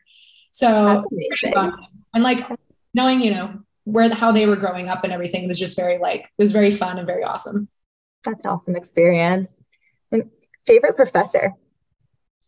Yeah, and I have to go with Gayle, my South Africa professor I've always talked about. And then I also like Terech because he was my most recent marketing professor, but he took it upon himself to also take us to Netflix and actually meet with the marketing team after we were learning about certain things. And then he makes it a really good point to get to know his students, invite them over open for tea or coffee, genuinely wants to help. And he even wrote a book about where he interviewed people in their careers, like way back in the day in Spanish, which was pretty funny. So he kind of had like my idea, but put it in book form like a long time ago, which is kind of fun too. But yeah. That's amazing. Yeah. I've taken Professor Terech's classes, and he does new product development, marketing strategy. He's a great professor. Yeah. Most memorable case study. I was trying to look up the name of this study, and maybe Caitlin, I don't know if you had Shadi for marketing strategy, but I think it was like something metals, but we had this case about like cushion pads basically for a mining company. I can't exactly remember what it was, but it was something very, very random and something that was not sexy at all. And it was our job to price them and decide how to market them and like all of this. And it was the very first time we really had to try to use the marketing to propose a solution. And no one had any idea like what was going on. And he was laughing because he was like, this is my favorite case study because everyone hates it. It makes everyone cry. And it was truly memorable. So I know what he's talking about. If I remember I remember that case. I do not know what it's called either, but it was a good one. Yeah, it was like cushion pads for like making some mining equipment or something. It was like, yeah. It was something. Best memory from your core year. Yeah, I would have to say like a core memory was winning the $10,000 most recently. I know maybe I have a little bit of recency bias, but it has been a build up to that moment, actually getting a win. So that's definitely my core memory. Yeah. And favorite Slack channel? Yeah, we have a Slack channel called Roaring 20s, which is kind of funny because I think we maybe started it like before or like, you know, in COVID thinking like we were going to all come back. So we're like, oh, this is going to be the craziest decade ever. And then long story short, it's where we post all the fun stuff. Like I'm going out here, I'm going out here. So we get a lot of like, now that we know each other pretty well, we're always throwing in some like funny photos. And if I'm bored, I'm like, okay, what party's going on? So I go to the Roaring 20s channel. So that's my favorite for sure. I love that. And advice to future and current students. Yeah, I would say maybe like 3 different things. So the first one I would say is relationship building. Mm-hmm. Not only being in recruitment and life for fun or whatever, it's not only going to make you the happiest, but you are in a very unique position to be with people who've also chosen to come here, who are also crazy enough to go back to school. And they come from all these awesome places, have all these awesome stories. You know, that's why we're doing even these podcasts, right? Is to get to know these people and take the time and like literally meet people, build true relationships when you can, like call someone and just talk to them. Because it's going to be your greatest asset. You know, no matter what you do in your job, that's how you get your jobs anyway, is through true relationship building. So that's the number one thing I would say to do. And also do that at no expense to your personal life, right? Like keep your relationship with your partner, your family. Like maybe you don't spend enough time with them, but without that, like what is anything else? So you got to kind of keep that prioritized. The time is just going to go down probably. So I would say that. And then kind of going back to my learning and entrepreneurship is, you know, I came in thinking I was going to either stay at my company and become like head of HR or L&D, you know, chief learning officer, right? And I'm coming out with Advize. So do my process of try, fail, see, do the reflection, see what calls to you. You know, if you really think you're going to make a lot of money, go to the investment banking and the strategy consulting things. If it's terrible, if it's complete hell and you hate it, like you don't have to do that, right? There's like a lot of different things, but you also don't know until you try. So I would really recommend exploring and doing that reflection. And then my last thing is, you know, set those priorities every year, right? Like there's so many things you can do and you can get really distracted, but every quarter I'd recommend, or even like year, set those 3 things that are like your non-negotiables, like my global immersion, like my classes. And my last thing became see if Advize is going to go forward and like build the team. So those are my things. And I look it up. I literally have it like, you know, here, like every day. So like, yay, whiteboards. Yes. Whiteboard. Like right there. You know what I mean? Because every day you're set with different decisions and like it feels crazy and chaotic, but like have your 3 things that you're like, I need to do these things, and that'll help you prioritize your time.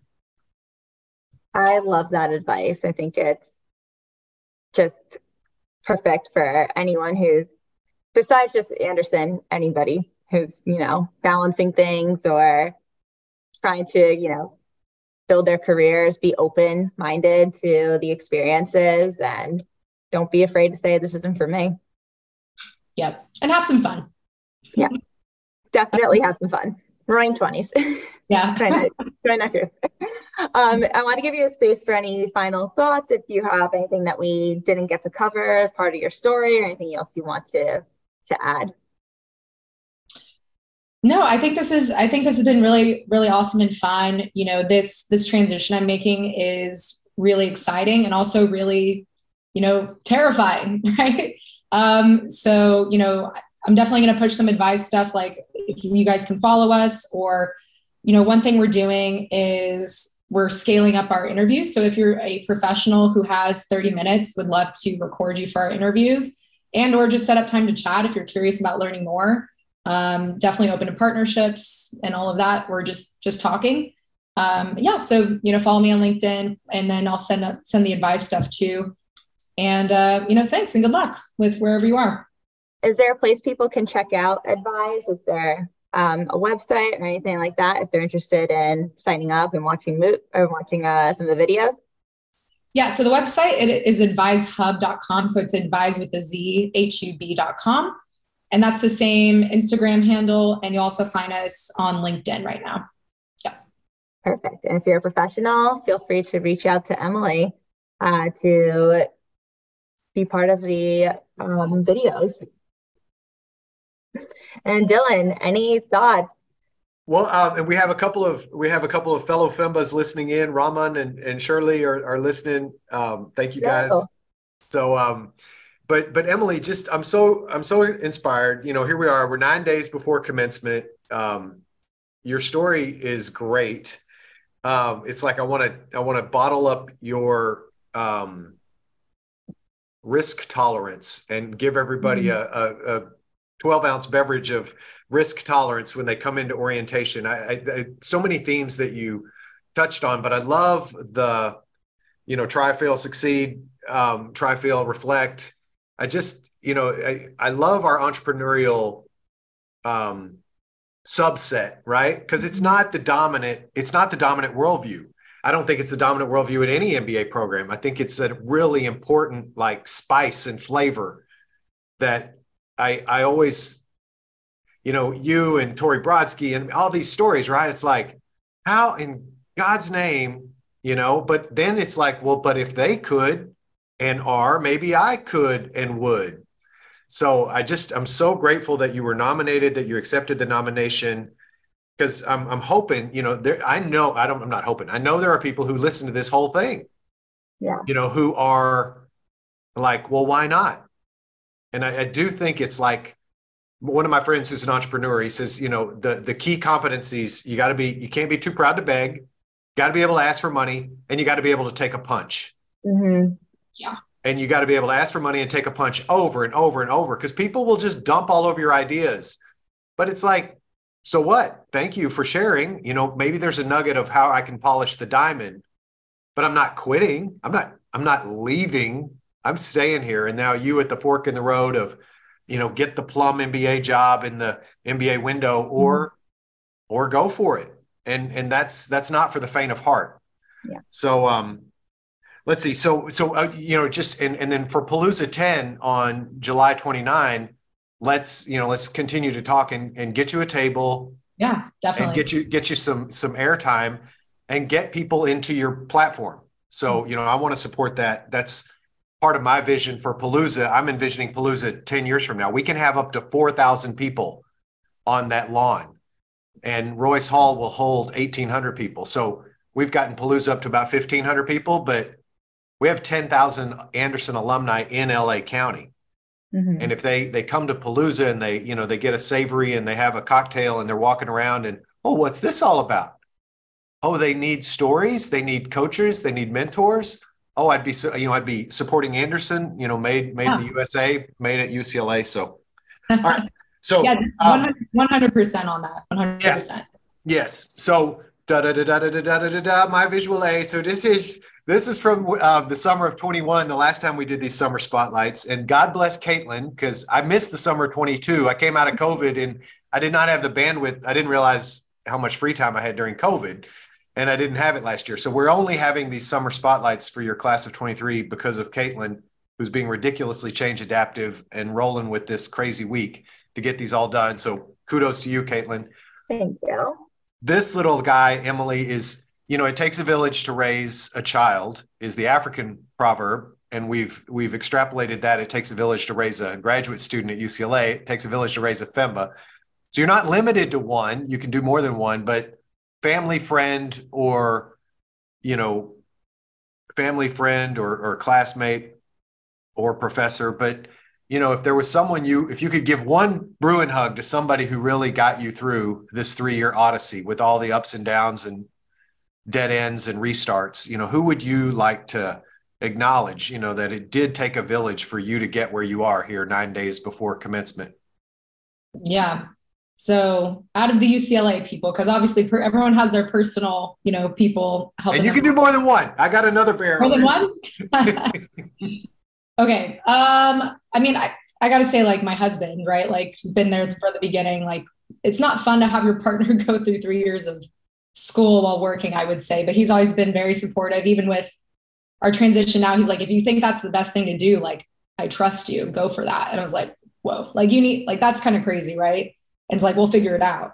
So that's one thing. And then several people in school, I would say my co-founders for sure, because without them, like, I wouldn't even be in like this position and wouldn't have gotten this far. Yeah, can we name drop, or if not appropriate, we don't have to, but I think so. I was going to ask them. I'm sure they're fine with it. Yeah. Shane Walton and Liz Kahn. Yeah. So bless you. And then I would say the person who's kind of been through the whole thing is, with leadership at Anderson, you get a coach, right?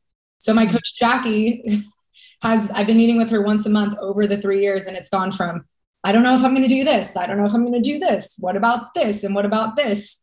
And she's been like, just very supportive and helping me, coaching me through conversations at work, deciding to leave my first job, now second job and all of that. So that's been a very affirming, nice resource to have that I'm very grateful for. Oh, it's fantastic.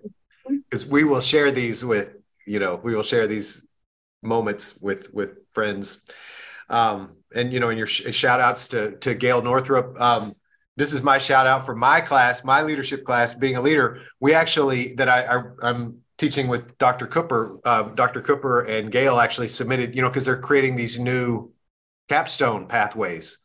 So they submitted a social impact leadership plan this year. It didn't get picked up first year, but hopefully they're going to be teaching together, because I've heard so many great things about that South Africa experience. And if you ever this is a shout out for a different drive time. If you ever listen to Brittany Blackamore, I've actually interviewed her twice on the old drive times.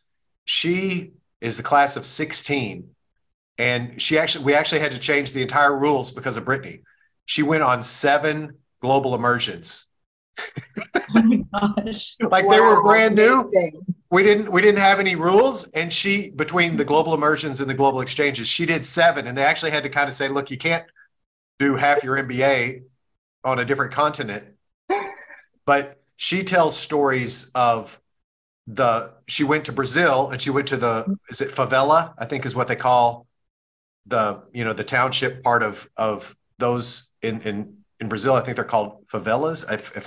And then she also went to South Africa, and she grew up in Orange County, and she's first generation college, but she grew up in Orange County. So she was from a family she was the first one to go to college, but she'd never been in that type of poverty that you don't necessarily experience in America ever until you travel to Mexico City or these, India and these places.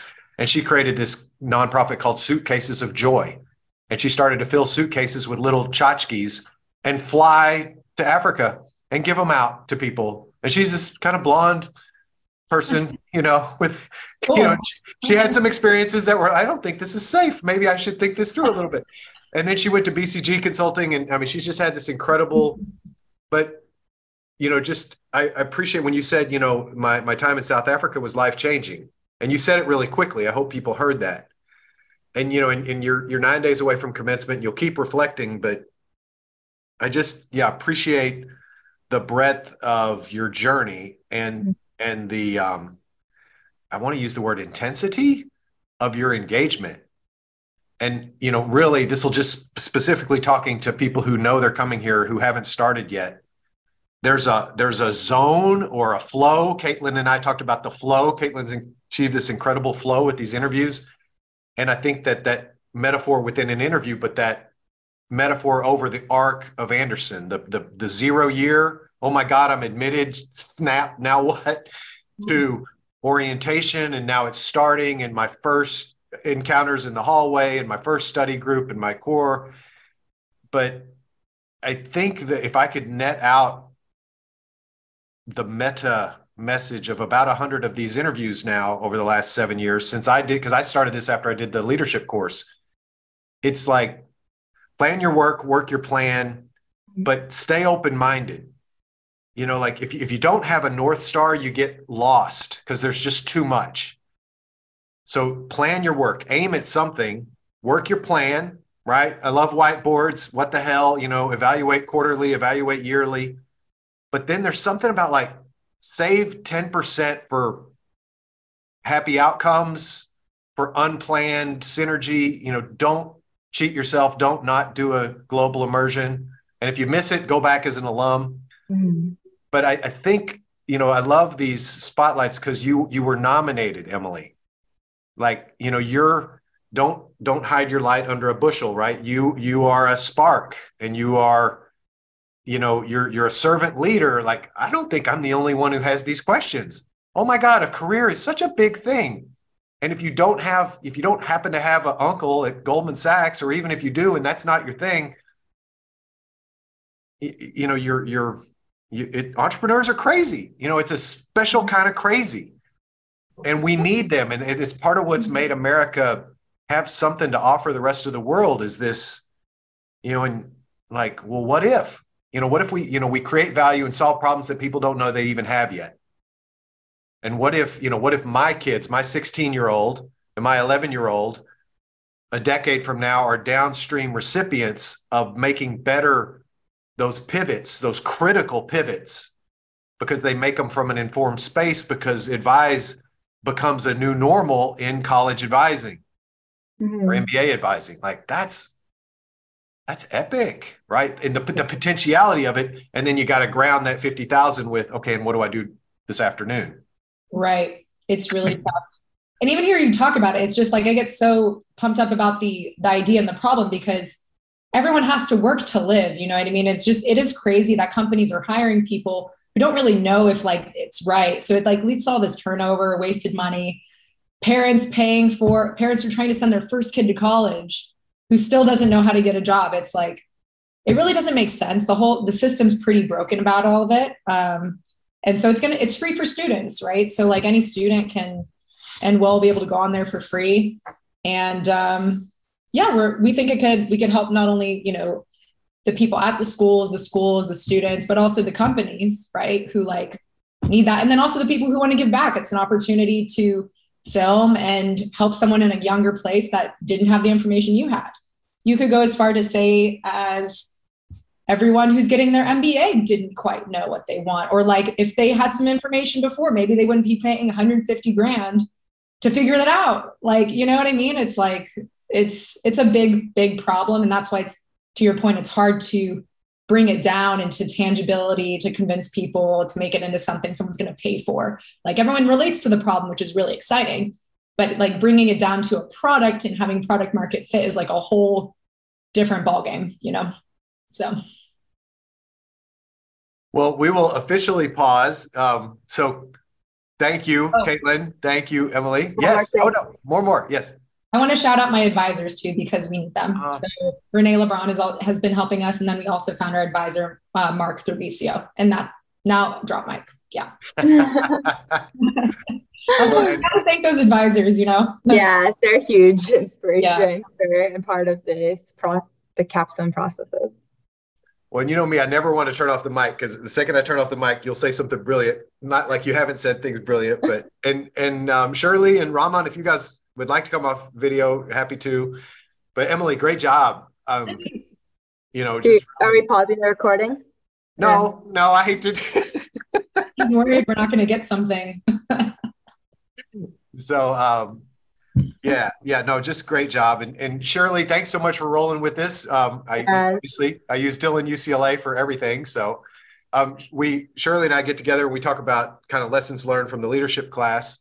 And then Raman is joining us, looking at maybe the summer spotlights 2 summers from now for the class of 25. But Emily, how was it for you? How was it for you? Like, to tell your story long form? Have you done it before like that? No, I mean, not recorded. I mean, I have a few people who like I've gotten to know where like we'll have a drink and like probably go somewhat deep, but not like that deep. I think I felt like I got pretty much everything that I wanted to in, I think, it felt natural. I just went for it, I think, and tried to throw a lot of examples, and I tried to be vulnerable, but like tasteful in like what I was sharing. Cause I feel like you can kind of go too deep in certain things. So I think it flowed, and I think it had some key like themes throughout, and it was really helpful to hear you all pick up on some themes and kind of throw them back at me, and kind of sum some things up. So yeah, it was fun. It's always kind of like, scary or intimidating, but I also know that like through this is also what I'm going to have to do in order to even do what I want to do. Right. So it's like, got to tell the story, and people need to hear you talk about real things. You have an incredible story, so it was easy for us to interview you. I mean, thanks. There's so much to talk about. Yeah, I think the only like one thing I like wanted to maybe adjust is so my grandma was not one of the first women in the US to go to school, but in New Mexico. So like, but I figured people aren't really gonna be like, oh, you know, she didn't say that fact right. But I also wasn't gonna correct myself at that point. So that's my only very nitpicky thing. I was like, oh, I should have been more specific, but whatever. We could write something in the caption for like the YouTube or something like that, because Dylan's been writing down moments and we could timestamp and we could say, if that makes you more comfortable too, like, you know, talks about her influence, you know, with her grandmother, first woman in New Mexico to go to college and things like that. I do think I'll actually ask my dad for the very specific stat. I'll find that out. That'd be kind of fun. Perfect. Yeah, we could throw that in like a written part underneath. And so, because I do think that even how you said it could be interpreted so many different ways. It can mean US, New Mexico, or just your family too. Okay. You know, that's true. It could be the first woman to go to college. It could, yeah. And I guess she was the first woman to go to college in our family, like, you know, extended. So yeah. Okay. And where was the town in Texas? It's called Clifton. It's in Bosque County, like north of Waco. South of Dallas. Yeah. It was 10 minutes from Crawford, where Bush's ranch was when he was president. On the west side of Waco. Yeah, my father has a ranch in Falls County. It's 10 miles east of Marlin. Which is pretty funny, isn't it? Yeah. No one knows where it is, you know what I mean? But I think also one thing that I've felt kind of interested in or passionate about, maybe, I guess, but maybe Dylan, you can relate, but also being in California and specifically Los Angeles, I hear so many assumptive things about people from Texas or like these towns and how they are. And it's like, guys, like, it's not, you can't do blanket statements about places. I've lived in New York, LA, a small town in Texas, and it's like, nothing's blanket. And I feel like in America, if we could see less like this or that and more like, you know, there's also some middle ground, I think that would be nice for everything, because that's how I definitely feel. But, you know, every place is different, I guess. Yeah, my hometown had 21,000 people. So we were the big small town that the little town kids came to on Friday and Saturday night. Like the kids from Pottsboro, which was more like 2,000 person, they would drive 10 miles over to Denison to drive up and down our drag, you know, because it was pre-cell phone. You had to go find people in my childhood. Very different than my children who live in their rooms on their screens. Yeah, it's also a dry county, so you couldn't buy alcohol in the county when I lived there. Like I said, there's no official stoplights. It just had like a blinking light. Wow. We had to drive 30 minutes to go to a Walmart. It's kind of hilarious, like thinking back on it, you know what I mean? But very funny. And yeah, we had a one-room movie theater on Fridays that people would come to, and Saturdays. And everyone was at the football game on Friday night. Like that was period. Yeah. And I went to a 6-man football game once. That was really interesting. You went where? Did you ever go to a 6-man football game? Oh yeah. Yeah. It's like a whole sub sport. Oh yeah. My God. I've never heard of this. That is some hick stuff. I can say that. But it was pretty entertaining. Well, and of course, as an Aggie, I was so glad you didn't go to UT. I'm like, thank God she dodged a bullet. Oh yeah. Sorry about that. Oh, that's great. Yeah. Well, Raman, what was your observation? So Raman is our secret Santa. So Raman was an on-air personality with BBC in India in his prior pre-UCLA life. So he's going to help us up our game. Not like Caitlin needs much help, but I'll take all the help I can get. I don't think you guys need any help. I mean, like, you were like super pro in whatever you've been doing. And thanks, Emily. In fact, a lot of insights. I was just like relating stuff to my own journey concerning Anderson for the next couple of years. I was like, oh yeah, that's one thing. Mm-hmm. So the experience always, kind of learning experience for the future students. So I was like, yeah. And Caitlin, you've done a great job. I mean, I have nothing. I'm like, at one point I was like, why did Dylan ask me, sir? You're like, why did you sit and then give suggestions? I'm like, well, she's good. She's great with what she's doing. Yeah. So thank you. That makes me feel a little more confident and everything. Yeah, you're good. Yeah, because it was a good flow. Because obviously, going chronologically, I was trying to think about, okay, like, how deep to go or what to do. And if I like didn't say one thing, you made sure to kind of go back to that point, which was nice to keep the flow. Cause there's a lot of things to layer in there and stay like in an order that makes sense. And I feel like we did that pretty naturally, which was good. Yeah. I jumped around the sheet. We started talking a little bit about like entrepreneurship and those things. So I felt like Advize should come up because they're just flowed really well, and like team formations. And we talked about UGI, I think. And then I was like, okay, this makes sense to throw in to start. And then go back to like your Anderson journey instead of doing Anderson and making you wait to talk about Advize when we're like clearly in this bucket. Yeah, agreed. Well, maybe we could, I don't know. Anyway, because the meme of Advize, of informational interviewing, like sharing those nuggets that can help people, you're much more laser. You know, what I'm trying to do with drive time, just in a really broad stroke, is, you can, I mean, like, even because we interviewed Nicole before you, but I can be a woman in my 20s who's married and do this, right? Like, that's not the point of drive time, but that just got illustrated in the 2 interviews so far today. And Caitlin also, you know, and like, how do you answer that question if people don't even know that they have that question? You know, but like, would I go full-time? Would I go part-time? Would I wait until my kids are in high school and go to FEMBA? You know, all these kinds of things in the background, managing life in relationship to grad school.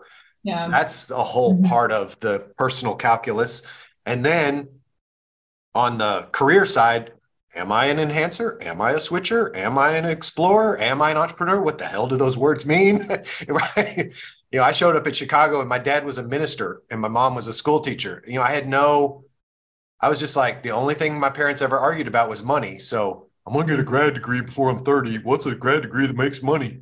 Yeah, I mean, like, that's how caveman my 23-year-old life planning was, you know, but I was, you know, I grew up in a small town. We lived in a small, modest house. We had used cars. My dad had at one point like 7 cars in the drive. My dad loved to buy used cars. Oh, my dad loves a used car. My car is still an '05 that I got because of my free tuition. It was like $5,000. It is old. Like, I roll up in that thing and people are like, who the heck is this? And I'm like, I'm not buying a new car. Like, I just got my car. It still runs. Why would I buy a new one? Yeah. So, you know, like, but that was all I ever saw my parents fight about. And I thought, well, okay, I don't want a woman to divorce me, so I better figure out how to make a living. And so I showed up at Chicago. It's like, okay, teach me something. And, you know, and I had no idea that it's an assembly line. What do you want to do next summer? You know, you're supposed to have an answer to that in a full-time program. I had no idea. I'm like, aren't you going to teach me a class and then I make an informed choice? And they just like patted me on the head like a puppy dog. Oh, you naive little idiot. We'll take your money and we'll send you, you know, you'll take some classes. But I had no idea that a full-time MBA, by and large, is an assembly line. You know, good inputs, internship, good output. Here's a way to double or triple your salary, but you need to be a certain person coming in the door. And I had no idea.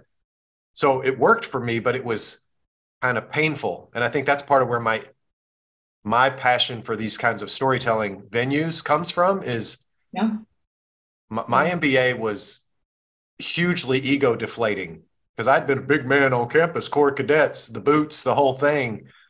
And then, I got a honors degree in history from Texas A&M. The world's not beating a path to my door, you know, and I didn't know, like, I needed those informational interviews to help. It's like, this is the way it is for everybody. You're not unique. You didn't fail.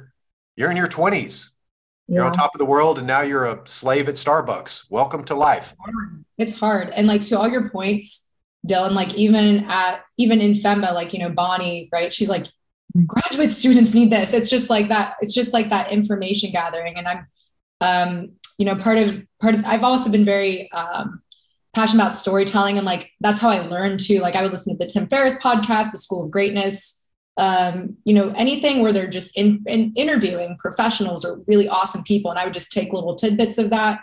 And I really think that's where the gold is. Like, you can't read that online. I think you have to listen to someone. So yeah, again, we're very passionate about similar things. And I would say one thing that is hard about, not hard, but we don't get the gold nuggets with how we do our interviews, right? They're pretty cut and dry on the information right now.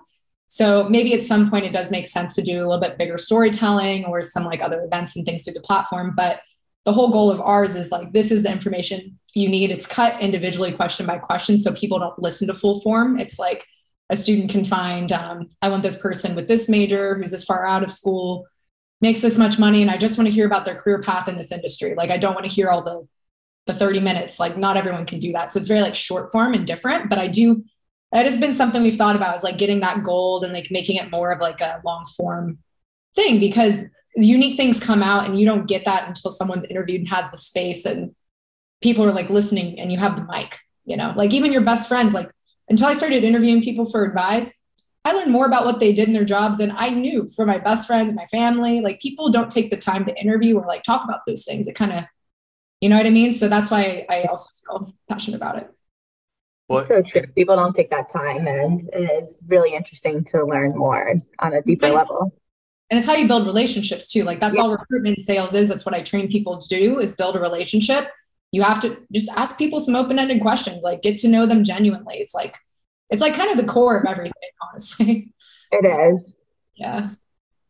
Well, I interviewed Gonzalo Freixes. You know, I started this podcast after I did the Being a Leader course in 2016. And I think Gonzalo, who I had worked for at that point about a decade, or maybe the math is wrong, I don't know. I'd known him for a minute. Yeah. And I interviewed him, and he was like the 7th one of these that I did. And I really didn't know what I was doing. And he was my boss, and it was kind of awkward. But I didn't know anything about his story, that his father, and they fled Cuba under threat of their life and showed up, you know, all their stuff got confiscated and stolen by the communist regime. And they showed up in Inglewood with their family's possessions in 2 suitcases. And now he's, you know, a dean of a top MBA program, world traveler. You know, it's like, oh my God, that's the American dream. To your point, though, I had no idea. I just felt like a dolt. I'm like, how could I not know the human behind the human? But, you know, you get in a professional mode and you're just like, go, go, go. Mm-hmm. Exactly. You forget they're people. Like, you're literally people. Like, you need people. It's all about people. And I think also, like, I keep going back to like how I was growing up and stuff like that. But my dad growing up on my farm, our farm, and my mom literally had like 2 shirts in her closet, right? And they literally just ingrained in me, like, treat the janitor nice. You know what I mean? Like, people don't do that in a lot of places. And so I've just, you know, sometimes I've gotten beat up around that by being too nice or whatever, like I kind of touched on, but people are still people. They have their story, you know what I mean? So it's like, I don't know. It's just kind of crazy, but. Well, I know we're totally going over, but Shirley, real quick, what you got to hear the last 10 minutes, observations for Emily and Caitlin listening in there towards the end. I think this is great. I kind of want to hear the beginning portion of it, because I feel like I missed everything, which I did. But I think it's great. And I think, you know, Caitlin, you're doing a great job with the interviewing, and and I really want to hear about Emily's product. It's really exciting, her whole story and the product, Advize.